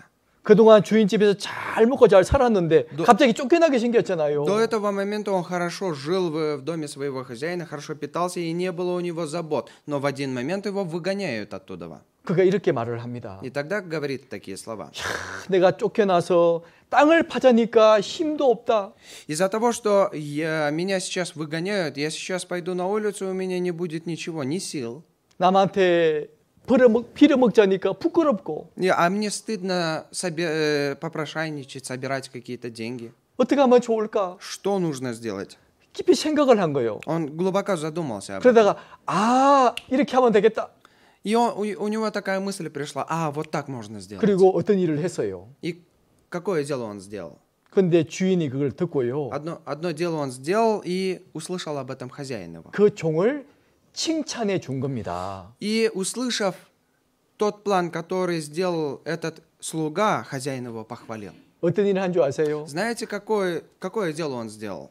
자기 주인에게 빚진 사람을 다 한 명씩 불렀습니다. По одному человеку позвал к себе должников своего хозяина. 당신 우리 주인한테 얼마를 빚졌습니까? И спрашивал, ты сколько должен моему хозяину? 기름 100마를 빚졌습니다. 50 там масла, 50 там мер. 여기 빨리 앉아서 Садись. 빨리 100을 50으로 고치세요. И тогда полностью он исправлял цифру полностью, сколько он должен. 바로 차용 정세를 주면서 그걸 고쳐 쓰게 한 거예요. И он исправлял долги его хозяина, чтобы прибавлялось больше. 또 한 사람이 왔습니다. Еще один человек пришел. 당신 우리 주인한테 얼마를 빚졌습니까? Ты сколько должен моему хозяину? 예, 밀 100석, 100가마니를 빚졌습니다. Там я 100 мер чего-то должен. 이게 빨리 앉아서 80으로 고쳐서 십시오. А ну быстро садись и исправляй на 80. Уменьшал полностью, на 80 исправлял. 사실은 나쁜 짓이잖아요. Конечно же, это неправильное действие, да это ущерб своему хозяину. 주인의 것을 자기 마음대로 깎아준 거니까 그 잘못한 일입니다. Конечно же, это неправильное дело, что он по своей воле прощает долги, которые давал хозяин. 근데 왜 주인이 칭찬했죠? Но почему же хозяин похвалил этого слугу? 그 나쁜 일 자체를 칭찬한 것은 아닙니다. Он не похвалил плохое действие своего слуги. 그것은 명백한 범죄입니다. Это, конечно же, он провинился перед ним, это неправильно. 그 자체를 칭찬한 것이 아니에요. Он не похвалил действие, которое он сделал. 이 청지기는 자신의 주인에게 쫓겨난 이후에 자신이 먹고 살 문제를 준비했다 그런 말이에요. Это слово обозначает, что этот слуга, после того, как услышал, что его выгонят из дворца своего хозяина, он начал готовиться для того, чтобы прожить следующей жизнью. Начал готовиться, чтобы жизнь его продолжалась нормально. 바로 주인에게 쫓겨난 다음에 먹고 살 것을 준비했다 그런 말입니다. Он сделал так, что он приготовил себе какую-то пищу для дальнейшей жизни. 왜냐하면 이제 쫓겨난 다음에 그 집에 찾아갈 거 아닙니까? Почему? После того, как его выгонят, он же пойдет к ним обратно домой. 내가 당신 빚 절반으로 깎아줬으니까 나 좀 먹여주세요. 당연히 먹여주죠. Он простил немножко долгов своего хозяина, но потом он, когда его выгонят, пошел бы в дом тех людей, которым простил, и сказал бы, покорми меня, я же тебе долги простил. 자기가 받은 은혜가 있기 때문에 그 사람을 영접해 준다 그런 말입니다. Это слово обозначает то, что он этими действиями хотел получить пользу для себя и дальнейшую выгоду. 자기의 장례를 준비한 그 지혜를 칭찬하셨다 그 말입니다. Он, хозяин этого слуги, похвалил его замыслы о том, что приготовился к дальнейшей своей жизни. Он приготовил для своей жизни что-то полезное, дальнейшей. 그래서 누가복음 16장 8절에 말씀하죠. И от Луки 16 главе 8 한번 стихе 읽어보세요. я прочитаю. «И похвалил господин управителя неверного, что догадливо поступил, ибо сыны века сего догадливее сынов света в своем роде». 이를 지혜 있게 했기 때문에 칭찬을 받았던 겁니다. Он получил похвалу, потому что догадливо поступил. 그러면서 우리에게 중요한 교훈을 주세요. Через это у нас есть очень важное наставление, которое мы можем принять. 자, 이런 것처럼 너희도 장례를 준비해야 된다. Точно так же вы должны приготавливать для себя. 자, 우리는 잠시 후에 다 주님을 만나야 됩니다. Рано или поздно нам нужно будет встретиться с Богом. 그 설 준비를 하라고 하신 말씀이에요. Это слово, которое говорит, чтобы мы приготавливались предстать перед Богом. 자, 9절은 우리 같이 읽어보시겠습니다. 9 стих на экран, обратим внимание и вместе прочитаем. «Я говорю вам, приобретайте себе друзей богатством неправедным, чтобы они, когда обнищаете, приняли вас в вечные обители». 이 불의한 재물은 나쁜 방법으로 번 돈을 말하는 것이 아닙니다. Неправедным, богатством неправедным. Это не говорится о каких-то неправильно заработанных, нечестно заработанных деньгах. 하늘에 속한 것이 아니라 땅에 속한 것이라 그런 의미를 가지고 있어요. Это не говорится о нетленных сокровищах небесных. Это говорится о тленных, которые сгниют в этом мире, о этих богатствах. 여러분 생각해 보십시오. Уважаемые, сами задумайтесь. 내가 죽으면 아무것도 못 가져가잖아요. Если я умру, ничего с собой не заберу. 내 똑똑한 재능도, Мои также какие-то знания, 내 지식도, мой разум, мое образование, 내 재물도 мои какие-то, мое имущество. 아무것도 못 가져갑니다. Ничего я с собой не заберу. 이 땅에 살 동안만 필요한 것들이다 그 말이에요. Это только лишь те аспекты, которые нужны нынешней жизни нашей в этом мире. 세상에 속한 것들입니다. Это тленные вещи этого мира. 그래서 불의의 재물로 말씀하신 거예요. Поэтому здесь говорится богатство неправедные. 그러니까 이 땅에 나의 모든 것을 가지고 친구를 만들어라 그런 말입니다. Поэтому говорится, что приобретайте себе друзей вот этими аспектами, вот этими тленными богатствами своими. 영원한 친구를 사귀라 그런 말이잖아요. Здесь говорится, вот этими вещами приобретайте для себя вечных друзей, с которыми будете в вечность в обители. 그래야만 그들이 영원한 스스로 너희를 영접할 것이라고 말씀하셨습니다. И тогда говорится, что они примут вас в объятия вечные обители. 제가 이 나라에 올 때 공항에 여러분들이 마중 나오셨어요. Когда я прибыл сюда, в страну, когда я прибыл в Кыргызстан, вы также встретили меня в аэропорту. 만약 아무도 마중 안 나오면 내가 얼마나 좀 힘들었겠어요. Если бы меня никто не встречал таким образом, насколько же мне тяжело было бы на тот момент. 하지만 많은 분들이 오셔서 저를 영접해 주셨습니다. Но многие люди приехали в аэропорт для того, чтобы встретить меня. 우리가 천국에 갔을 때 И когда мы встретимся, когда мы пойдем в рай, 누가 우리를 영접해 주겠습니까? кто нас будет встречать? 누가 우리를 반겨 주겠어요? Кто нас будет в объятия встречать? 한국에 계신 성도들은 이렇게 생각합니다. Братья и сестры, которые находятся в Корее, так считают. 한국의 성도들이 많은 해외 선교를 지원하고 있잖아요. Сейчас многие братья и сестры в Корее, они много пожертвуют для миссионерства в другие страны. 이 깐트 교회당도 한국의 성도들이 지어준 건물입니다. Точно так же и здание Канской церкви было построено посредством финансирования братьев и сестер Кореи. 어떤 마음으로 헌금하고 이 건물을 지어준 줄 아십니까? Знаете, с какими пожертвованиями было построено это здание церкви? 바로 누가복음 16장 9절의 말씀처럼 불의의 제물로 친구를 사귀라 그 말씀 때문에 했습니다. От Луки 16 главе 19 стихе, какими богатствами была построена эта церковь? Неправедными богатствами, потому что было сказано, что этими богатствами нужно приобретать себе друзей, использовать для 이 этого. 건물이 준비되고 복음이 전해지고 구원받은 사람들이 있잖아요. Из-за того, что это здание было построено, приготовлено, теперь через использование его многие спасенные люди проявляются. 바로 여러분들은 한국 교회의 형제와 자매님들의 희생과 기도와 수고 위에 구원받은 분들이잖아요. Точно так же вы же спасенные люди через труды, через пожертвования и старания спасенных братьев и сестер Кореи. 천국 가면 아실 겁니다. Когда вы пойдете в Корею, когда вы попадете в рай, тогда вы поймете об этом. 아, 저분이 내가 구원받을 때 기도해주고 헌금해주고 교회당 지어준 분이구나 알게 될 겁니다. Тогда вы поймете, когда вы попадете в рай, поймете, что, оказывается, это тот человек. Когда я получал спасение, он молился, он пожертвовал, старался, пожертвовал для того, чтобы это здание могло построиться, и я мог получить спасение. 아, 저분이 나를 지옥 갈 운명에서부터 구원할 때 도와주신 분이구나 안다 그 말이에요.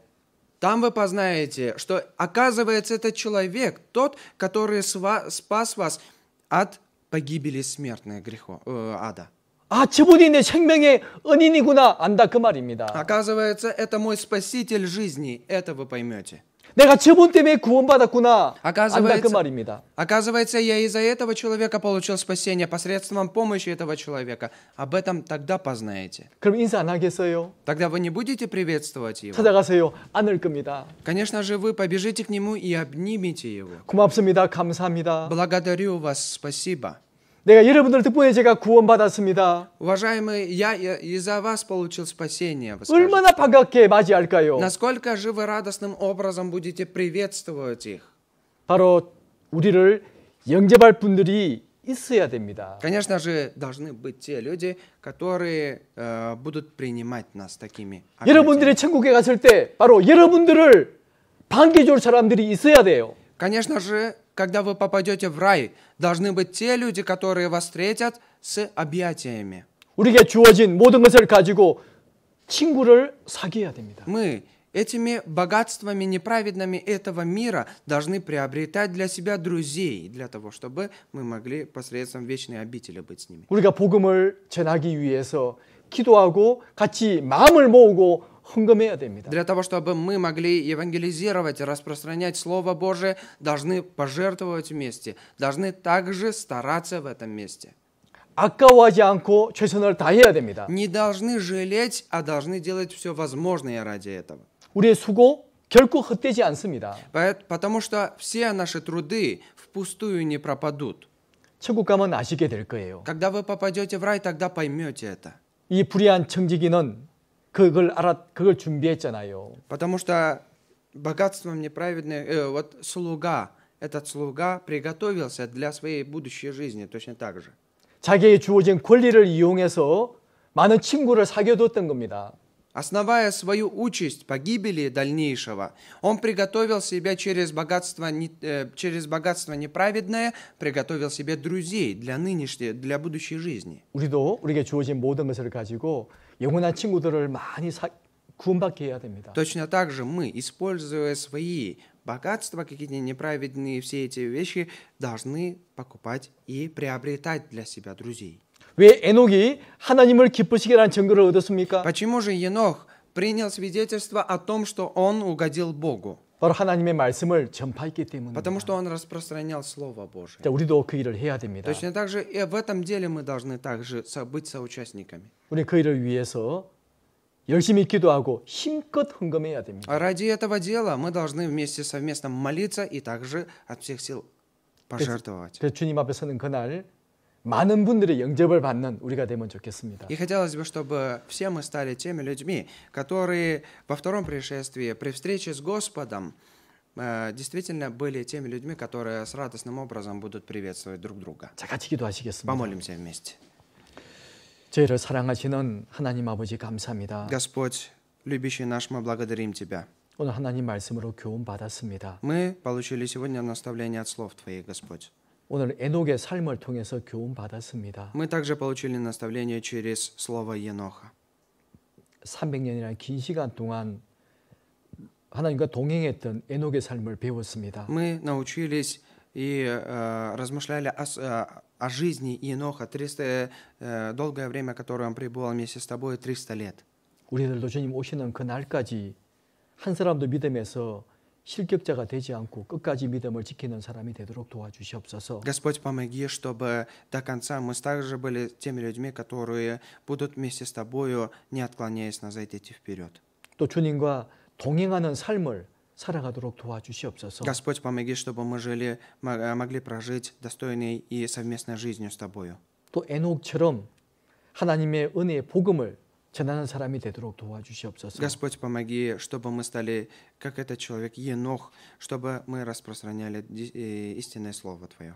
우리의 나머지 모든 시간을 주님께 부탁드립니다. Господь, оставшееся время также отдаем в Твои руки, Господь. 우리 모두를 귀한 복음의 도구로 사용해 주시옵소서. Также просим Тебя, Господь, используй нас драгоценным образом, как инструмент для Евангелия Твоего.